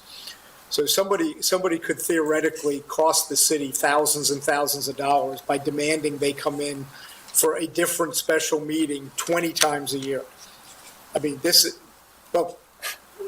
I To be was under the fiscally impression that the responsible, issues we should were think about what that means. that the cost issue and 35 signatures, I mean, that's asking a couple of your neighbors to come in for lunch and pass around. Can I throw something out there for Yeah. the meeting? 3% of the most recent general election, mayoral election. I did the math. It works out basically to be for the most recent previous mayoral election, general election, 184 people. That's a very Total votes achievable cast. number if you've ever circulated petitions. That's total votes cast, Mr. Fellow? That's total votes cast in the general election. It's like, or the write-ins probably have to be counted, but It's close enough. 3%. 3% of what? Is, The mayoral election. You guys wanted to base it on the city election. Right. Is that enough? I thought 100, I thought 3%, 184, this is all arbitrary. That felt reasonable to me. It's a high enough bar that you can't really just go out there like in 1 minute and get everything you need. You probably need like 2 or 3 days to get that number, a little less if you got a lot of people. I mean, you've done this too, you've done this too. Well, What do you I think? guess that's where Yeah, there- I'm wondering, it's like, my frame of reference is the number of signatures that we had to get on the ballot. And, That was what, 100? 300. it was more than that. 300. 300. 300. We can't remember. No, it was 200, but we all aim for 300. yeah. Yeah. That's right. Yeah. So I have a question. Okay. Could the article say something considering the cost effectiveness and not having 20 special meetings? Could the article have something about how often these could occur, like quarterly, only every January, June, whatever? Could it say something like that it's only held? I wouldn't want to Especially- arbitrarily negate the desire of, if we're going to give them this power, That's right. and you want to say, let's make it show that there's true desire for it. That's to me how you would limit it. And the way that you do that is you say the threshold for signatures is higher. If you want to make it more limited, you want to make it more important, more compelling, you say the threshold for signatures is higher. That's at least how I feel about it. Right, that's We have to that's explain one Now, I understand perspective. your intent, just to, I'm much over. Yeah, to minimize. and They're not getting. I'm concerned about that too. I So want, we're like, not I want you doing to it know, that's, so I I'm don't, very I concerned don't know about what, that. But, and I think that cost factor should be more concerning to the council that are sitting there. And the first step is to try to get the council to respond to the citizens. I agree So with if the that. councils Yeah. is not responding and they're not thinking about, this is costing us money, and they're the elected people, I agree with then, the next step, that falls on council as well, not just on us. Yeah, if it's low enough, Right, then they'll just act on it in a regular meeting. exactly. Yeah. And then Maybe we you don't have limit to it go to- to the referendum So, with the One cost per factor. topic. Maybe you limit it to one per topic, One special meeting. special meeting per topic. I don't really like. Oh, so somebody couldn't top. decide, I don't know. I'm gonna It seems just submit, arbitrary to me. I'm gonna get Housing is. I'm gonna get signatures Yeah, I on don't this like one it. topic, and they're gonna have a meeting, and that, I don't like what they did, so I'm gonna have another meeting on the same topic, Right. and another meeting on Right. the You same shoot your topic. shot on one Exactly. thing, and then it's like, That would be a way to limit it, and maybe a compromise, what you're talking about. Have you seen that in other charters?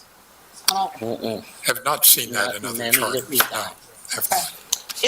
Would there be a way within the administrative code, like for council to put limitations on that? No. No. I don't think we would No, want to we do don't that. want If we're that, going to yeah. give them the power, Gotta give 'em- Yeah, no, I don't either. I I- was just asking if Yeah, that's let's like see what- gonna happen. And I think for the topics, are we talking broad topics? Would the topic be housing, or would it be different? You know, housing is very broad. real So I don't think we need to do topics myself, because I think it's so broad that, you know, I don't know, I'm Sorry, concerned because in this day and age, we see that there are bad faith actors who are already taking steps to gum up the works of an election board or Mhm. county election staff Mhm. in a way that That is is- incredibly onerous and makes staff quit. And then, and so I don't really know what the answer is, but I think that we have to be cognizant of the potential for, I I think mean, I they'll think these powers raise the to the threshold. citizens are That's all they really can do. important. And it's one of the reasons why I was interested in home rule. So I don't want to make these powers weak. I want to make them strong, but I also recognize that there are people who are going to act in bad faith, and I just want to figure out a way to protect the city from that. If a committee of 5 people go out and recruit two people each, so we have 15 people getting signatures, and those 15 people cannot get 50 signatures each, they must not be very committed to whatever it is they're trying to do. I mean, 50, like I said, we all had, in my recollection is we were required by the county to get 300 signatures. The home rule charter, when you read it, says we only needed 200, but the county said we needed 300. So that's why we all got 300. They recommend they it. recommend it. Oh, well, okay. It's because But- actually, your but the point point is- actually raises a good thing about qualified voter. But we got the signatures. Now, granted, we could work in groups, you had more than one person circulating. But if you can get a committee of 5 people, if you set the bar at 180, you can do that in a day. you can do that in 2 hours. I mean, you know, you can, if you get a handful more people to help you out, you've got them over lunch on a Saturday. I do want to make a, And sorry. you would do this over and over again. I mean, there has to be a legitimate reason Then to raise the call threshold. in. And that's what I would say. I mean, I have no problem with, if they want to go out and get 1,000 signatures, I'm just throwing that number out there, 25 times a year, and they're doing it legitimately, that's a lot of work. You know, That's true. you know, and we're demanding, remember, we elect our city council to represent us.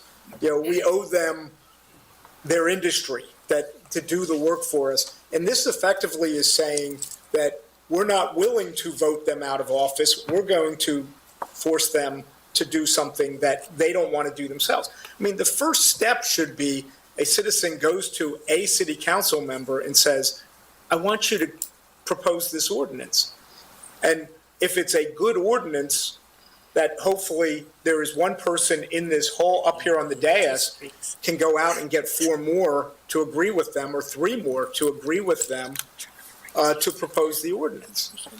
So we're starting off with the premise, there's some reason why city council does not want to address this. All of city council, not a single person on city council wants to touch this. And that's when this comes into play. And that's why the bar should be high enough that it isn't just some off-the-wall thing, you know, gumming up the works. Can I clarify, are you Yeah. talking about this calling a special meeting or a referendum? I'm calling talking about calling the special meeting. Because any member of city council can get other members of council to vote to call an additional meeting. I mean, they can do that. So, The reason for a special meeting is for them to do something that city council does not want to put on the agenda themselves. aside from the president of council, though, it takes more than one counselor to call that special meeting. And so if only one or even two counselors want to see something discussed, I think this actually helps prevent Right. counselors from being labeled as grandstanders, because they could just be up there talking about issues at meetings, but not getting any other support from the rest of council. So I think this lets the citizens help those counselors who may be interested in looking at an issue to have a more robust discussion. But I actually want to circle back a little bit to say to you, the point about collecting signatures. I think that it also depends on who you are and the infrastructure you have. Like someone who's not well versed in this, who doesn't know what a voter database is, they're not going to be, they might not be able to get that 3% of legitimate qualified voters in the same way. So those are just some of my concerns I'm pointing out here. I'd just like to And I- point out, I had never circulated petitions for myself, ever. Before I did this, I had no idea what I was doing. I didn't use a voter database. I just walked around neighborhoods. Right. Ditto. That's, yeah. I think, listening to, the chairman's explanation is more of a reason why we need districting for council members, because we should be able to go to a council member and bring the issue up. Right now, that's wide, but I think that's just in helping in supporting of that issue. I think also that one council member cannot, and we've seen it happen many times, if there is not a second motion made, it does not come up for discussion. So this part in this process is very much needed, because we could have a council member up there and say, I want to talk about this. But if the other council members don't second, it don't even come to a discussion. And I think this allows that to happen. So I think, and I like the 3%. I'm very comfortable with that. I think 184, I think keep trying to raise the bar. That's the issue that we have for city council and wanting districting. Because again, there you go with that separation of where we get to who's going to sign petitions. We know where we go around the city where we can get petitions signed and not. And I think just bringing that in is, taking away from the citizens' participation level that we're trying to give them that power to do. I think 183 is a lot of signatures that need to be collected. Maybe not from a committee person that does it, but like from someone for Amy who never did it, that's a task. So, and like you said, the issues is what's going to bring it forth. What's the issue that they're bringing? So, okay, we're talking about how many people can The first level, need to sign to call a special meeting. right? Carl's suggested I threw out 3% of the most recent previous general election of a mayoral Okay, position. and Brian, it sounds like you think that Should should be be higher. higher. I think you should be 2 or 3 times higher. I think 180, I think. 6 or 9%? Oh, yeah. I'd be pushing that if we look at just today's population, remember, this is not a single person, this is a committee, that one person can get 184 signatures. That should be doable. Brian, So we should multiply that by 5, because there should be at least a cohort of people, not just a single individual who has an axe to grind. Brian, how would you feel about, instead of a higher threshold of signatures, a shorter period of time in which to collect them? What is, What is the current period of time? Is there, Oh, I don't, yeah. I mean, I've read all this, I don't remember I read that. it too, but I don't remember off the top of my head. I remember that, yes. Then 20 days. So say instead of 20 days, 10 days, 3%. Petitions, it says, D, page 3, letter G, it says, time for circulating and filing petitions. Petitions 65. must be circulated and signed and filed within 65 days Instead of 65 after days, the 30 days. issuance. I don't oppose that. I just think, This is all just threshold questions. sure, I just, like I said, I just see this as the reason that somebody is doing this, or there's a group doing this, is because they could not get two people on council to agree to that, to agree with them. You know, and I just, there are issues. I get that. But you got to remember, you couldn't, you know, whether they're 7-9, 5-7-9, you need two people to agree with you, and you could not get two people. That's not, like, you couldn't get the majority of council to agree. That's not what we're saying. You couldn't get two people just to bring it up for a discussion, to get a second. That says right there that the issue must be something that council really is not interested in or opposed to, and therefore there should be a high threshold. Maybe the Board council agrees. member doesn't have enough information about the issue to be concerned with it. Like I said, then educate the council, Right. the council person. You know, And that's easy if, you know, but if we have a Republican council member and not all Democratic sitting up there, and to try to get someone to support them just because they're Republicans, the same thing that you're And worried that's about, the exactly why same we thing have you're this. worried about this, is the same thing that can happen at council. So this is what's bringing power to the people and to the citizens by letting them have that. I don't think that I think 3% is good. We say 65 days, and if I'm right, I think I looked at some of the other PEL, maybe they can answer, but I think that is kind of like standard. That 65 days was in another, that was in another charter. That number was used before in other charters, because Yeah, but let me say this. We did not include a specific time for the circulation of petitions Okay. for the meeting. That may be an oversight by us. We were concerned. When I did my review of the charters, 65 days was kind of common, but that might be too long for a council meeting request. You might want to do Okay. that one shorter time. I would actually. Or you can have 65 uniform across the board, or whatever number you want. I'd go 45. Yeah, I'm okay with a shorter period of time. I am too. If it's 45 days, I could agree with that. I wouldn't go less than 45 days. I mean, I'll push back a little bit too, but like, I'm looking at my notes from when I was circulating my petitions. I mean, I got 50 on my, and I wasn't like doing it, you know, all the time, but I went out, you know, 2 or 3, I mean, we had what do we have? You know, 2 weekends and I forget how many, something like that? Yeah. I mean, I was out both weekends, some evenings, and I got 50 for myself in that period of time. It's, I mean, you know, it's, you know, maybe it depends on how organized you are and you know, and I had other people helping me, but, There's a you lot of know, factors. but when I'm going door to door, every visit was 20 minutes because people wanted to talk about what we were doing. Yeah, You know, yeah. It's not, I mean, I understand where you want to go with that, but I don't think 200 is as easy.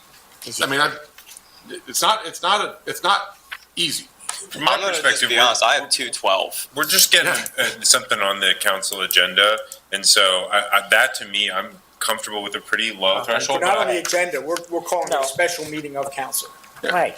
Yeah, that is kind of an issue. Maybe like, could it be to get it on the agenda so they don't have to have a separate meeting? Well, they could do it the same day. They could call a special meeting the same day as the gavel in, gavel out. So, okay. But I'm thinking maybe the timeline, Brian, if you're very concerned. would be No, the way the to handle it. timeline isn't the issue. Like I said, I'm just concerned there will be. Yeah, but if and you gotta kind of get 'em following faster. Ms. Rufo's, Yeah. well, yeah, but there'll be somebody who's just constantly circulating petitions. It's, you know, it's the neighbor that always has a yard sale every Saturday. That's all they do, just because they want to gum up the works. Hey, but sometimes a broken clock is right twice a day. So No, Yeah, but I broken don't clock's want- always right twice a day, but that's, Okay, so One o'clock at work. I'm kind of with what Carl's proposing. This is for 3%. calling a special meeting. Yes. 3%, 30 or 45 days. And here's the thing. If somebody is gumming up the works, a bunch of citizens can get together, Knock write a those petition and signatures right say, you out. need to change this article, please amend it. that's also true. Yep. Mhm. Look at that. All right, Amy. I'll go with what Brother Carl said for 45 days. You want to make that point? Okay. There was a decision made in drafting, and maybe we have to bring that open for discussion. Many charters have a provision for what Carl called the agenda, that citizens could request an agenda item to be placed at a regular city council meeting. We went a step ahead and adapted it to be a special meeting of council based on what we had heard here, because a single agenda item is multiple agendas perhaps, Right. multiple items, and it could be buried. We thought a citizen petition should have a dedicated meeting. You could have a single agenda item at a regular council meeting, request, not a single, I'm sorry, have one added, a citizen's agenda item added, I would be fine with that. instead of a total. Can you require In a it regular as the first item? Yes. I suppose you could. It has to be the first item. What does the optional code say about that now? Because I know there's some language in there that says that people can have a meeting of council that sits in the optional code now. You wanna, I don't think- okay, Yeah, I don't have it here. We have to look it up. okay. Yeah, this has been a while since. So would that, Yeah, I don't know that you That could. That's, a fourth option here? I think Jerry was suggesting you don't need to do it as a special meeting. You could just say it goes on the agenda. you could eliminate the special meeting and make it an agenda item. Many charters have a petition for an agenda. And the more I think about this, the other thing I'm thinking about is the special meeting probably, I'll ask our solicitor, a special meeting, I assume, has also noticing requirements to it. And I'm always really nervous about stuff that has those very specific noticing requirements where like a guy makes a mistake because we're all human and then there's a problem with being able to do what you need to do. So the more I think about this, the more I think the agenda is probably the way to go. Yeah. I don't want us to have to notice a bunch of extra stuff and make space for problems. That was kind of a drafting decision we made based on what we thought the commission was looking for as in terms of, So here's the only reason I'm gonna say something about special meeting I'm and for special agenda. meeting. Let's just say hypothetically, there's a group of third shift employees that are really upset with the noise ordinance. I don't know that the timing of a regular meeting would always be convenient, so I do think there should be options. But the for special meeting might not be convenient either. Right. I think it should be either first agenda item or the petition can specify that they're requesting a special meeting. Like, if they don't request a special meeting, then first agenda item is a default. My question would be, the way council runs now, you get 3 minutes to get up to speak. So if we're just putting an item on the agenda, are we having to follow the council rules as set? So somebody can get up and they only get to speak 3 minutes. If it is a special meeting, we can have more time to discuss the issue that's at hand, long as it's one subject. I think you may be confusing the two. Public comments are limited to 3 minutes. I would assume that if there's an agenda item, then that person has as long as it takes to present the item to council, that they would not be limited for 3 minutes because they want to If you propose. have an something item. on the agenda- The agenda item it has goes to to the be, city clerk. yeah, it has to Yeah. be documented Also, and if you given have to the city clerk. Something on the agenda Yeah. today, yes, there's a 3-minute public comment, but also if an agenda item comes up and you want to speak then. on it, you talk then, they also give you 3 minutes. And if Exactly. somebody else wants to get up, they get 3 minutes. And if you want to come back up, you get another 3 minutes usually. So I don't really see this being a conflict. I do if you're bringing forth a specific item that you want to talk about, why you're being limited to speak 3 minutes and you can sit down and you can get back up and speak your 3 minutes after someone, you should be able to present your case. But I that think 3 minutes is not in the charter, Right. and But- it's not, is it It's in just the a- current administrative code? We don't have I an think it's administrative rules the code right council now. votes on and Yeah. sets for themselves. Okay. Yes. We did the same thing. It's in our, effectively, our standing rules that, and the commission could, by our own bylaws, waive the standing rules by a majority vote. So if we wanted to ask somebody, if somebody wanted to speak and we wanted them to speak for 25 minutes, we could make a change to the standing rules and let them speak all night. Right. We put in a limitation of 3 minutes to keep items on topic. But that's just part of the standing rules for the commission. I think this is a pretty generous way for things to get on to a council meeting. And for that reason, getting it on the agenda, allowing the council to set the terms of the debate. That seems very fair to me. I do like the idea of the petitioners committee being able to have a presentation at the very least. Because they're the ones who went out, organized the whole effort. I think that those 5 people, if they want to make a presentation beforehand, they should be granted that Fine with them ability. presenting. Yeah, but, Fine. yeah. I'm really going for the, special meeting. That's my stand. And I agree with the 3% to get signatures, and I would say 45 days. The 3% and the 45 days are thresholds I agree with. It sounds like we have a little bit of discussion to have on the other dynamics here. The agenda item, I'm fine. I think having a special meeting for a single item, unless there is something, and a meeting can go as long as needs be, but A single agenda item could take over a night, though. It could, yeah. So I think a special that happens meeting, anyway. That's no problem. well, yeah, but For council. I would hope that council would not decide something brand new in 15 minutes. I hope they would be more serious on that. Don't forget, council can decide on its own, if a petition for an agenda inclusion, they can decide to consider it a special meeting. They can Right. simply have their own special meeting. Yeah. In this case, we're requiring it, but under the agenda item idea, the council can decide to have a special meeting for one item, or they could have it in the regular course of the meeting. could we make it so that if it is the first agenda item and it starts to consume a meeting, council may extend it to become a special meeting at another date? Not in the charter. Not in the charter? That's too specific. But they could do it as council action, right? Yeah. Council already has that power. All right, Reasonable. okay. They can do it themselves, Exactly. they can. Yeah, I think That's we're nothing new. discussing They have that power forcing right them now. to do things they can already do. Yeah. On a lot of these things, Yeah. yeah. I'm just trying to answer the question that was posed. So everything that you have here is an expansion of what the third-class city code already Right. authorized. The third-class city code covers 2 of the 3 areas in the flow chart that were presented to you, which is allowing a referendum process to adopt an ordinance, allowing a referendum process to repeal or amend an ordinance. The third category, which you're discussing, is an expansion of over and above third-class city powers that are already granted, which is whether you want to allow an item to come before council as an agenda item, an item to come before council as a special meeting. There's no right, there's no wrong. A couple of considerations, keep in mind, a special meeting, generally, that would be the sole topic at the meeting in most matters, which expands the amount of time for consideration if it's something citizens deem that important.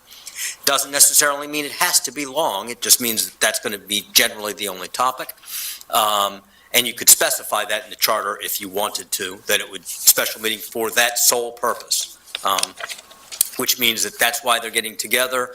That supports, if you're following the theory that I'm hearing, that supports the bar of a higher number to bring that to the attention, because they're getting an entire meeting of city council on a topic of consideration. There's no right, there's no wrong here. This is the commission's will in terms of trying to then go into, from a drafting standpoint, to try and itemize that if it's an agenda item, there's no limits or the rules are changed. That becomes problematic. It becomes problematic from a procedural standpoint. It becomes problematic from what happens if the action wasn't taken the way the charter said. So I would discourage trying to establish different rules for how council acts or holds a meeting, whether it's on an agenda item or a special item. You could designate it that it could be that the administrative code should establish it as the first item on an agenda. If it is a petition, you could do that. I would recommend that it be done. Typically, agenda items are not in the charter. They're put through an administrative code provision. So again, I would be referring you to administrative code language for that. I think my only concern would be since this is given power to the citizens, I would like to see something in the charter versus the administrative code, because the administrative code is developed by the mayor and council approval, versus just putting out there in our charter, we are giving citizens this avenue to address issues by having a special meeting. We're putting a lot of stuff that we're discussing, we keep saying we're putting in an administrative code. I don't even see that we put in the charter that they must develop an administrative code and they must do that within 6 months or a year. I mean, we don't even have that in our charter now, but a lot of the things that we're talking about, we keep referring to putting it in the administrative code when our charter don't even. Because we haven't gotten there yet. Yeah, but look at everything that we said we're putting in there. We even haven't came up to say we're going to have an administrative code. So I think this is something that gives the citizens participation and an avenue to address the issue. So you're suggesting we keep it as a special meeting? A special meeting with 3% and I will go with 45 days. I think we said 65, but we said a shorter time period. I would go with 45 days to circulate. I like the idea of a special meeting strictly because it helps clarify for the public why they're there. Right. I'm just concerned that every time you have to advertise something, you open up a space for a mistake over what's a technical administrative issue that is frankly not really that contingent on the subject you're there to talk about in the first place. I have to agree with Mr. Feldman that his suggestion that just because it's an agenda item, it can be made a special meeting. There's nothing that stops that from being a special meeting with the sole item on the agenda. And it eliminates those, in general, the issue of what, just problems posting. We all have no full hand that issue right now. How do you feel, Commissioner Cook? Don't do that, Tony. All right, how do you feel, Commissioner Barber? I agree. I don't think it should be I don't think it should be required to be a special meeting. It can be a special meeting. To require it to be a special meeting, I don't think makes a whole lot of sense. Because it could be something that the council could address at the regular council meeting and handle the situation that's in front of them. And if that takes half an hour of a city council meeting or an hour of a city council meeting. Would you at least agree it has to be first, though, on the agenda? I don't Yeah. care about that. I don't see why it matters where on the agenda. So it matters where, because if people are motivated and activated and come into a meeting and there's a bunch of agenda items before it, it essentially diminishes the time they've set aside to participate. So I think it really is important that it is the first agenda item. I am not going to change my mind on that. It has to be the first agenda item. That'd be fine. I don't know if it would be that we have to write it in the charter. And that was the other reason that I said the time frame of having a special meeting, not necessarily that it's every quarter, because I don't want to limit, but there needs to be limits of everything. But we still give that opportunity. So if it's a reasonable amount of time to say that every other month we hold special meetings for these issues, something like that, I think is something that could occur without it being that every 2 weeks we're having a special meeting as a result of citizens not getting approval for whatever referendum they're putting Just to together. understand, so Barry, what's the advertising of special meetings? Like what's the timeline? Well, typically, I mean, again, it's going to follow under the Sunshine Act. A special meeting needs to be advertised generally one time only. It's fairly limited. Okay. I believe we're 48 hours in advance of the meeting. It could be 24. I'd have to check the act, but it's fairly limited. It's one time in a paper of general circulation. The kicker is the agenda has to be posted on the city's website 24 hours in advance and on the bulletin boards or the room at the location where the meeting is held. A special meeting, the only issue that I would be concerned about from the standpoint of a technicality is whether the meeting gets advertised and whether properly and posted, whether you have to do it again. You couldn't be adopting an ordinance at that meeting because the ordinances are going to have their own advertising requirements that require multiple days in advance and multiple readings.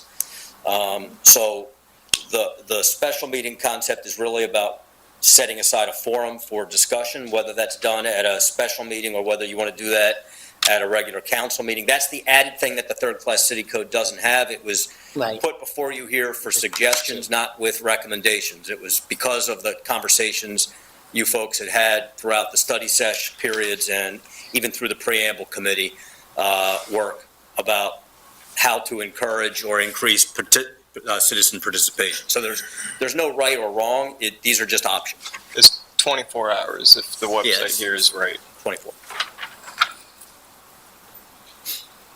Honestly, I think someone is more likely to show up to a regular meeting to deal with these issues than they are to be like, oh, there's actually a meeting on a different night of the week that I'm used to. I think there's different opinions of that could and couldn't be. I don't know that we would assume that they're just going to come at a regularly Right. scheduled meeting. If been a long someone's time ago. schedule conflicts, it could be a problem to have that regular meeting. Like that, I guess that goes to my point earlier about like a third shift worker, for example. Like someone's schedule could be prohibitive for them to attend a regular meeting. What makes you think the special meeting will accommodate them? Right. I mean, so that's why I think like the petitioners committee should be able to elect at the beginning if they're requesting a special meeting for what reason, like to be like this, we would like it to be on this day because maybe this issue affects people of this certain group that cannot normally attend but are interested in the subject. I don't know, the petitioners have the power to determine the time and date of a meeting. Right, under here it doesn't appear so, but I feel like we could draft that language. I don't know how you would draft charter language to say I like, don't think that's appropriate. Can we talk about this at the next meeting and everyone read it and come up with some suggestions? Because I feel like I really want to. yeah, Right. I know what I want. And take a consensus, because we have other issues, and it's already 8:30, and we're I like still that. got a lot of things on the agenda that we want to get to. I think Darlene wants to vote. Just, yeah. Well, it's not a let's- vote, it's just a Let's form the consensus. consensus. Right. Let's decide. Yeah. Should it be a special meeting, or should it be an agenda item? I say special meeting. Agenda. Oh, sorry. How many would prefer an agenda, that the Let's start with the petitioners for special. Let's agenda? start with the special meeting one because I think there's a double for the agenda item. There's two options as well. So Okay, like, so how many would prefer a special, you're saying start with the special meeting? yes, How many think that the petitioner should be able to force a special meeting? In some way. Or how many think it should not?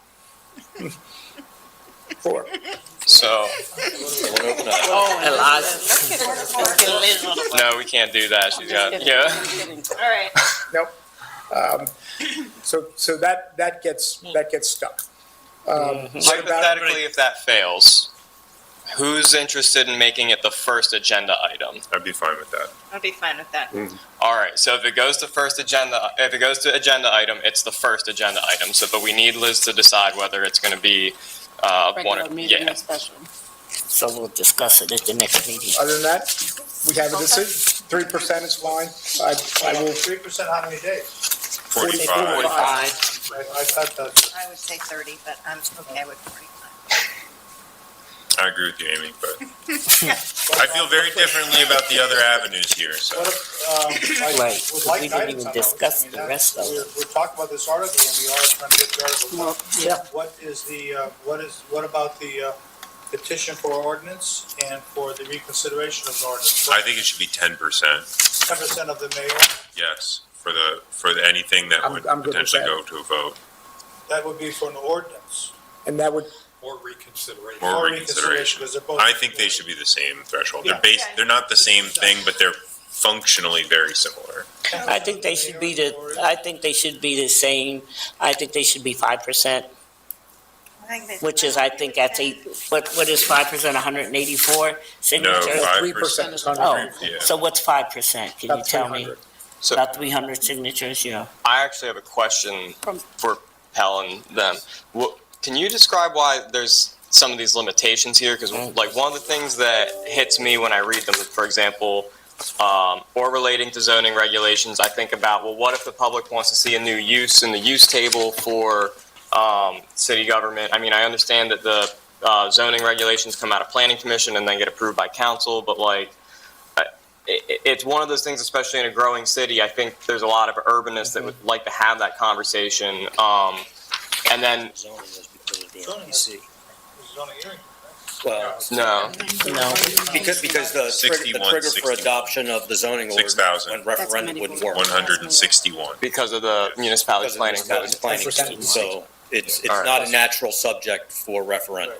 Gotcha. And could you, Like signatures, that's a lot. Exclusions there too. There are laws in Used to general. know we had to do to get that cover 200. I'm low 5%. What's 5% of that? gotcha. So, what's preventative for the power of eminent domain? Well, it's governed by, it's the state eminent domain code sets forth a rather lengthy procedure for eminent domain. And you wouldn't, at an extreme, you wouldn't want a company that wants to exercise eminent domain, organize a drive to do something along those lines, that would be under the guise of an official council action. Just Gotcha. thinking really. And there's a significant judicial process for challenging eminent domain that's different than other things. It's, Okay, because like especially on the item of eminent domain and like the conversations we have as a community about homeless shelters, like I know that the city can currently enact eminent domain to create homeless facilities. I would be amenable, like I'm understanding some legal challenges here, but like I'm okay with a higher threshold for certain more critical items versus like the general. Like if some of these limitations can be opened up in some capacity, so there's even higher bar for these to become items that residents vote on, I'm comfortable with that because, like I was saying, like there's critical issues facing our society that eminent domain plays a You critical want a part. higher bar, as in you think there For should be, zoning. there should be a larger threshold of signatures to be reached? For some of these items that are currently under limitation, if we can open them up by creating a higher bar for those items specifically, Just give me an example. like eminent domain. What about it? So homeless facilities in the city, like eminent domain is a tool that we can use eminent domain properties to create these homeless shelters. Sure. So I think that that's an area where it's like, I understand there's property rights and it's a complicated judicial procedure, but I think this is a conversation the city we're having. You that think it should be easier to take people's property? If the residents of the city feel like the property can be utilized for that purpose, like I think, and you keep in mind, you have to persuade people that that I is think why. you're giving Barry an aneurysm. You can't by the charter change the legal process Right. that the state has established for eminent domain.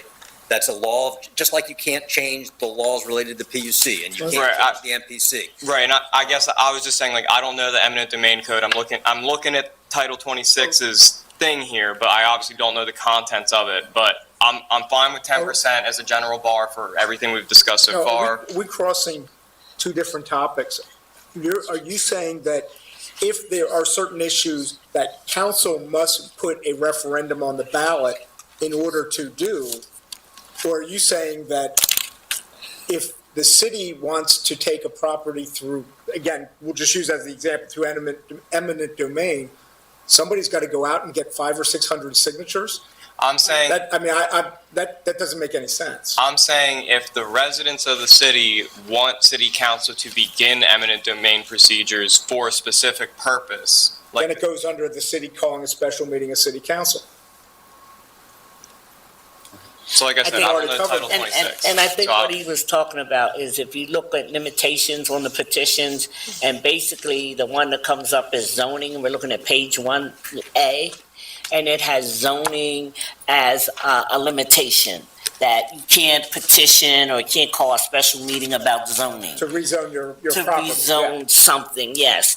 And he's saying that as a limitation, those standards should be higher, the signature count, more than yeah, like. more than the 183 we're asking for. Maybe that should be the 10%. if we want to do Yes, zoning. yes. Like I'm getting what you're. Because right putting down. now it's limited, and so what he's saying, he don't want it limited. He wants to have an. I get what you're putting down over there. I'm not hearing you on this side, and Darlene is hearing me on this side.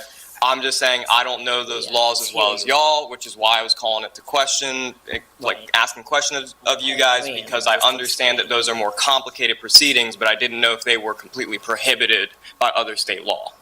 Does that clarify? They're prohibited. Okay, and that's all I needed to know. Right. I was just explaining. Yeah, no, I knew what you were heard talking me. about. You heard me. I've been confused for a while. I think what you said is in the third class city code or the whatever the other one, there is currently the ability for citizens to put things on as a referendum? Yes. The Third Class City Code, again, 2 of the 3 options here. Already in the Already third class. Ordinance by citizenry That's important. If it had, it needs to be different. Is are the thresholds higher or more onerous than what you have 20%. drafted in the 20%. charter? The third class city code is 20% of the entire vote cast for all candidates. Oh, wow. In To the ma- governor. in ma- I think 20%. Yeah. presidential election. That's right. So this is substantially lower. Yes. That makes me feel a little different to see that the wisdom of the legislature before was at 20% now, like 10. I don't know. Makes me recant my position. I think. What does that make you, in which direction? It makes me feel like it should be higher. So you have Oh. 20% of the entire vote. If you look at the highlighted section right there, that's out of the Third Class City Code. That's for reconsideration, amendment, or repeal, right? That's for ordinance. Yeah, ordinance. No, that's I was saying 10, but if they were at 20, which I agree 20 is probably too high, but I feel a little weird about 10 at this point, having seen that. Part of why the third class city code frustrates me in these things is does it, wait, just, I'm trying to read quickly. Does it say a timeline? Within 10 days. 10 days after. And that's for final reconsideration. What about proposal of an ordinance? Or maybe a shorter period. I think maybe, perhaps we need this information in a way that is more clearly able to understand. Like, Yeah. I know you can read that really easily, but when I try to read all that, Well, I'm that's, really the draft that was given to you was an attempt to try and draft it in a little bit easier Yeah. way, and one of the Oh, right, okay, one of- so maybe one- I'll go back to that. I Yeah, forgot about one of the that reasons document. that it was suggested be put in the charter was that most people would not know to look in the third-class city code to find out they have Right. an ability to get something. Yes. It's complicated, it's hard to read, you don't know to go there. I think Pell made an attempt here, in listening to the commission throughout the process, to draft a section that was expanding on the rights. Now it's up for the commission to decide whether they want that expansion, and to make it a little bit more of a roadmap for citizens in the charter. Those were the 2 goals. Whether those are accomplished in the language, that's for the commission to determine, but that's. Okay, And you all saw this, yeah, A year no, ago. I remember. and I remember just how need to go everybody back said, to it. geez, it's blowing our mind, it's hard to read. Yeah. And you can understand why. We were just Yeah. highlighting, those bold comes from what we highlighted a year ago that may be consideration with the charter. Yeah, no, I'll go Yeah. back to what you gave, I can find that. Yeah, and we have to address it a little bit more. Yeah. We're thinking that maybe we put all 3 options. I want to make sure we Specific- don't get just this in one section. I place, wanna requirements Yeah, of addition right. for the agenda item for this. Yeah, It's right. it's too all over. It's the too place. all over the place, yeah. I I think we're gonna personally, come Carl, back to don't it think that it anyway. should be higher. I think it should be. You're a little bit comfortable with lower. 10%? You're I not would- I concerned think by I the would fact be that okay with previously it's 10%. 20%? I think 10% is good as well. I mean, I think we need Yeah, to talk about it at our next meeting, but we can Okay. probably. Yeah. I'll discuss it at the next meeting. Okay, First is better. 10% is 300 yeah, and 20% is You 600. won't have to rehash the whole word. okay. 10% is 300 and 20%. What's that? No, it's high. 10% is like Yeah, you say six. that now. 10% is 600. It's like basically We work together too much. Oh, 60,000. Okay, Easier to okay. draft if you know you want the same And then procedure for 5% everything. would be like Right. The 300. the reason it's Just so broken I down know into what the 3 is because they were specifics. giving you 3 different things, which they thought you might have 3 different thresholds and 3 different concepts on, so. I think, and I think we may. Yeah. You know, I think that, because each one of those carries a higher weight, a different weight to them. Yeah, and I So will I think there should be some different thresholds there. I agree with Peter, especially because like recalling an ordinance can have a different impact than proposing an ordinance. We should probably, Yeah, Are we so I going to think discuss this at the next meeting? yeah. Thank you. First agenda item? First agenda item. So where are we with We're going to discuss it at the next meeting. Okay, We're finished with the article, then we'll make the revisions. Okay. The discussion and bring it back. all right. What else? So I guess, moving back into regular session, that we're done with deliberations? Yes. Okay, back in the regular, subcommittee reports, Public Engagement Committee. Yeah, so I didn't submit a report to all. My life was a little too busy this week, but the activity of the committee since our last meeting is we've posted general education about the Home Rule Study Commission on our Instagram page. requested the city to resend an email to their list to encourage folks to sign up to get emails from us. We are in the process of preparing materials and promoting the 3 information sessions to be held before the hearing. We have some upcoming outreaches that include 2 neighborhood presentations, tabling at the San Juan Baptiste Hispanic Festival, preparing for information sessions. We've connected with church leaders, thank you to Reverend Bailey, to get information out across through their network. And the feedback from residents has been slow the last 2 weeks. We've only had 1 additional submission. Question, are we responding to any of the emails we get? Yeah. Okay, good. Any other questions for public engagement? Ethics Committee. Thank you. We have a meeting scheduled tomorrow, but that meeting will be canceled. We're unable to use the City Hall space. So after this meeting, I just ask that Commissioner Byrd, Commissioner Dastra, give me a moment of your time and we'll reschedule. We, at this point, do have language for an ethics committee component. All 3 of us agree we'd like something to be put into the charter corresponding to that, and we're hoping to work out some of the finer details to bring to this group. I don't believe by our next meeting because of the need to reschedule, but by the meeting after that. Okay. Questions for ethics?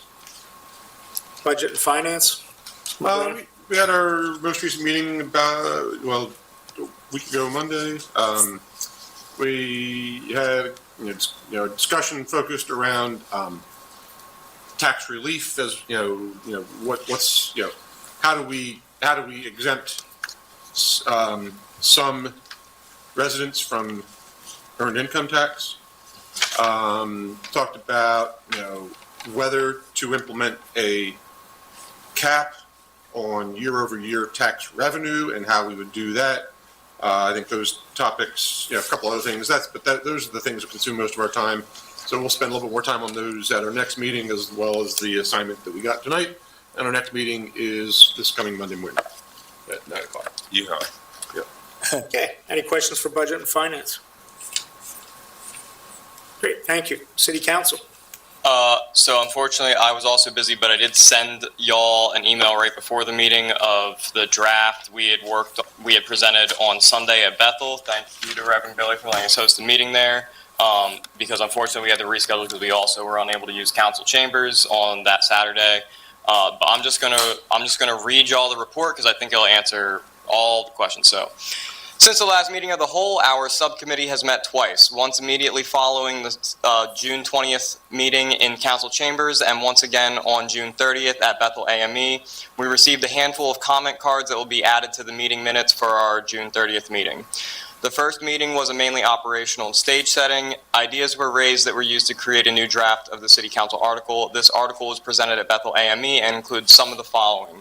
New council initial structure, 4 districts with 2 members from each and 1 at large, a clause making only at-large members eligible for council president, a clause making the ratio of members of council to population foundational to the form of government to ensure long-term flexibility.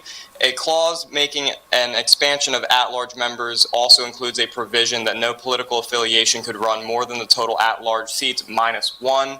A requirement for live streaming and recording, a video records requirement. The full language of the draft is being shared with this report as a separate attachment. Most other changes were for consistency. Maps were also presented at the June 30th meeting with Commissioners Cook and Dasher settling on the quadrant-esque model. This was similar to the mini-mod model that the commission had seen previously. The boundaries use Queen Street and King Street. However, it starts at the intersection of 3rd and the municipal line. Follow that to Manor. Manor tracks up to King. King again until it intersects with Plum, and then it turns north at Plum and goes down Orange to the other side of the municipal line. Links to these maps on Dave's redistricting will also be shared as an attachment, so you can see the maps in what I had sent to y'all.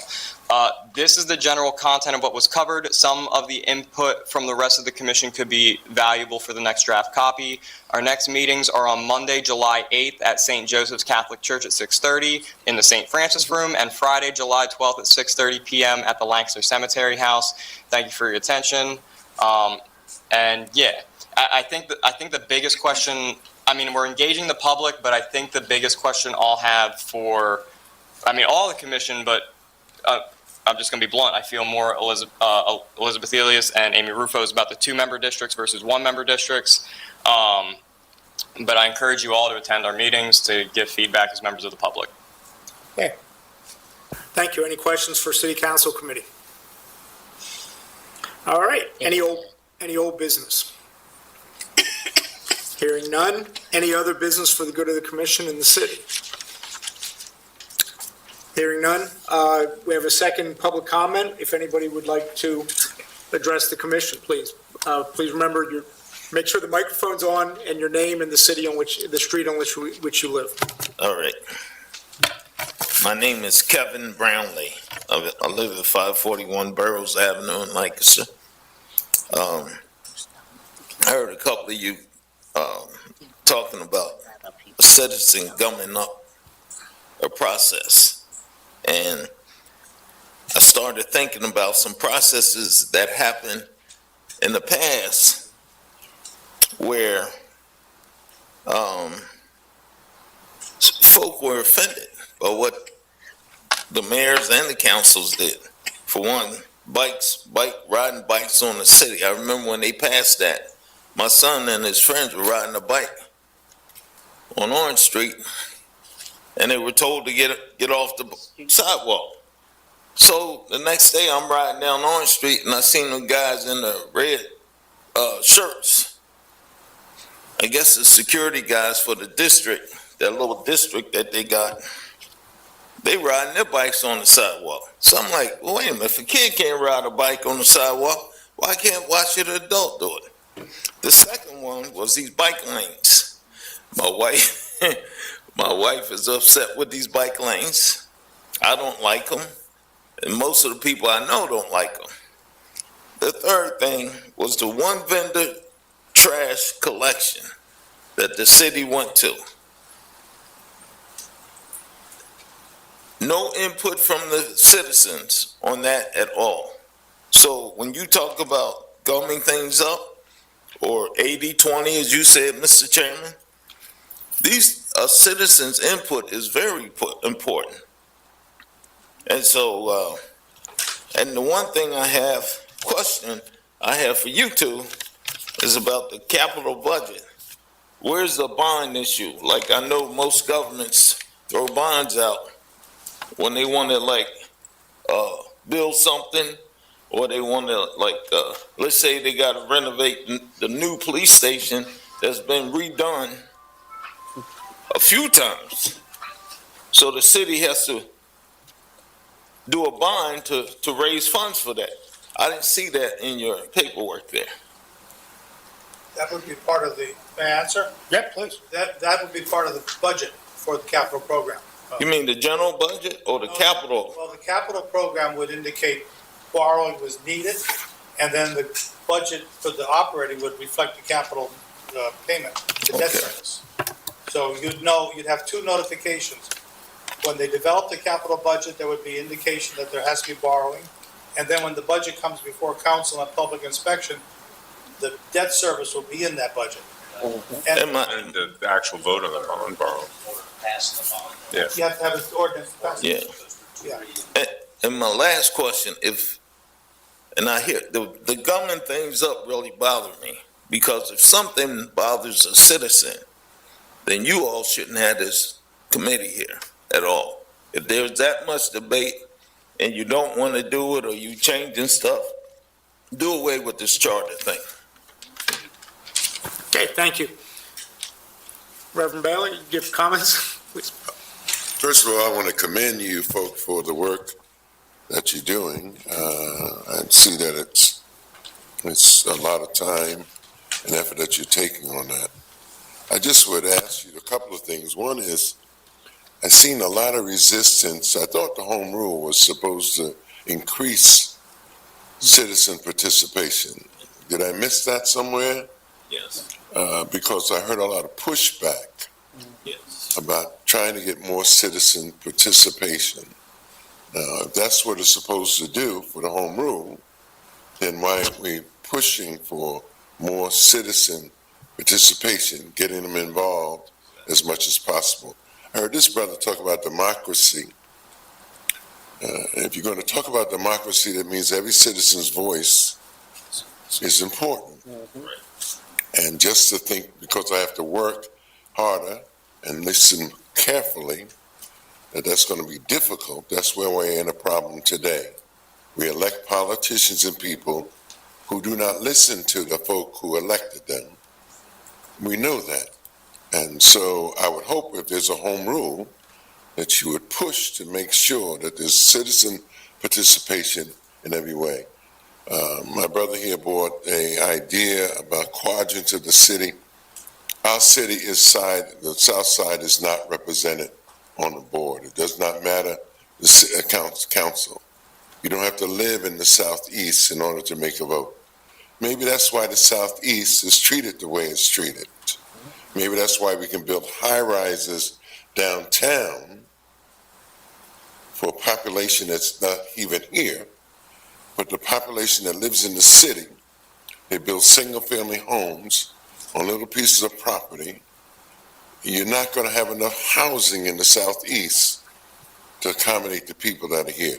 So you need to hear something like that from the citizens who live in the city and are concerned that you can build these big high-rises downtown, but you can't do it in other parts of the city. That's why you need citizen participation, so you can ask us. The final thing is, I would hope that somehow you'd make sure that the city council, when it's together, that it represents the people in the city. If you look at this board that you have here today, you have a majority white board. And I can hear the difference. You don't think like I think. I don't think like you think. As a matter of fact, you generally don't know how I think unless I come to a board meeting and say what I'm thinking. So you need to have better representation in the meetings, because Reverend Bailey shouldn't have to come to the meeting to speak to you. Somebody like Darlene ought to be in the meeting and be able to say what happens in our mind and shouldn't get so much resistance. You know, sometimes we need just listen. I know you're smarter than me and that you're more capable than me, but sometimes it'd be nice to be able to listen and learn from other people that you didn't learn in school and the books that you may have read. And if you haven't talked to folk like me, there's things you don't know. So I would appreciate what you're doing, and I'm going to appreciate, because I'm going to be in some of your meetings, and I'm going to bring more folk to your meetings, because I can see there's nobody at your meetings. And I asked them the other day, how are you advertising this? How are you asking, how you ask for petitions? Did you ask people to show up at the meetings? Did you go out and talk to folks and say, the same people who sign your petition, I would like you to be in the meeting so you can hear what we're discussing and we can get your input in the meeting? Because otherwise, we're going to end up right back with what we already have. And I, for one, will ask people to vote against home rule because it's not going to change anything. Thank you. Additional comments?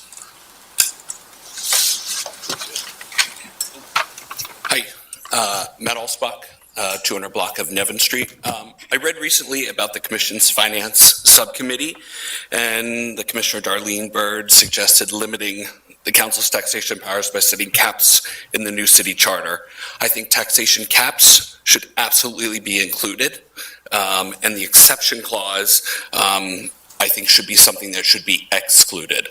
As I mentioned here before, Lancaster City is already the highest tax municipality in Lancaster County. And while I understand the ability of the commission in trying to turn the situation around, the answer cannot always be to increase taxes. There seems to be no other answer other than increasing taxes. That seems to be the only thing. Many of the buzzwords used in bolstering the home rule is due to fire, police, pensions, health insurance, etc., which I know is a significant portion of the budget. Never mentioned is the financial constraints of things such as the $6 million plus spent on Lanc City Connect, which we know did not turn out well but yet was paid for by the taxpayers. And seemingly superfluous departments, such as, like, for example, the Department of Neighborhood Engagement, which I don't know that we necessarily need. Lastly, I think it would be misguided proposition to rely on our city council to show financial constraint and consider their constituents outside of their seemingly set agendas. As I see it, Commissioner Byrd is on the right track, and I think we would put a lot of constituents' minds at ease with knowing that if home rule was adopted, that we would not have unrestrained taxation. So, thank you. Thank you. Any other comments from the public?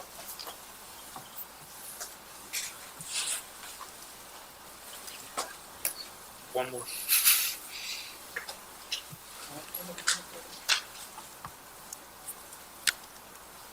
Irene Grievous, on the 400 block of West End Avenue. Again, I want to commend Darlene Byrd for speaking what a lot of the residents already are concerned with. Referring to city council meetings, I've been going to city council meetings for over, 2.5 years or more? And I ask the same questions, not frivolous questions. I mean, questions referring to permits. Why do permits take 2 months each to process only to get a denial? Why do permits take 10 permits in a course of 3 years only to deny them? Yet other contractors with high rises and influencers and collaborators, they get their permit approved right away, within days. Yet others, it's months, month after month after month, with only a denial. Yet when I address it to city council, you get no answer. I get my 3 minutes. Thank you, Ms. Grievous, for your comment, but no response. Why isn't there a response? These are public servants serving themselves, politically motivated. I mean, there's no other explanation. I should not have to be going to city council meetings, not only myself, others like me, to get a stare, a blank stare with no answer from any of his city council members. That's appalling. These are elected officials, public servants serving themselves. I mean, that's uncalled for. Who's holding accountability? And who's policing our city council members that are not influenced by the aristocrats or the wealthy or the conflicts of interest, mainly the conflicts of interest? We need something in the charter to avoid the conflicts of interest. That's all over the place, Yet there's no policing, there's no concern. It just gets covered up after cover up after cover up, like we're stupid. I mean, we're not stupid, yet we're being treated like we're nobodies. No one's listening, our voices are not being heard, and it gets covered up. So what's the solution to that? And what's the accountability? There is no accountability because of political influence. Politically motivated. So is this what the charter is going to do for us? Just cover up some more and have more conflicts and more to benefit the wealthy? That's what I see. Okay. Thank you. Thank you. Any other comments from the public? All right, thank you all. Is there a motion to adjourn? Motion to adjourn. Second. Second. Any opposition? All. Great, we are adjourned. All right, Tony, don't go far. Oh, yes. Yeah, I was ready to have that. Just give me 5 of your minutes. If it takes longer, it'll be because Tony's over there and not over here. And then those are just 2 articles.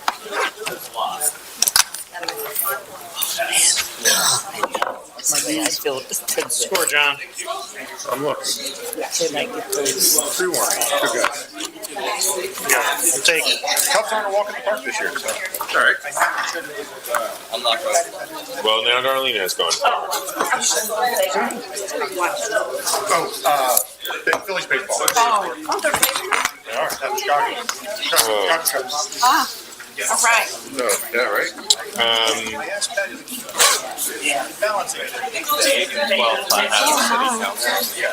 We'll see. With the nine. I won a couple with their Christmas, so. City council here, but They can just play 500 ball. Or different space. all right. I think that's fine with it. But that's You're gonna get hurt. See ya. Good work. See you, Maxine. Good meeting. See you.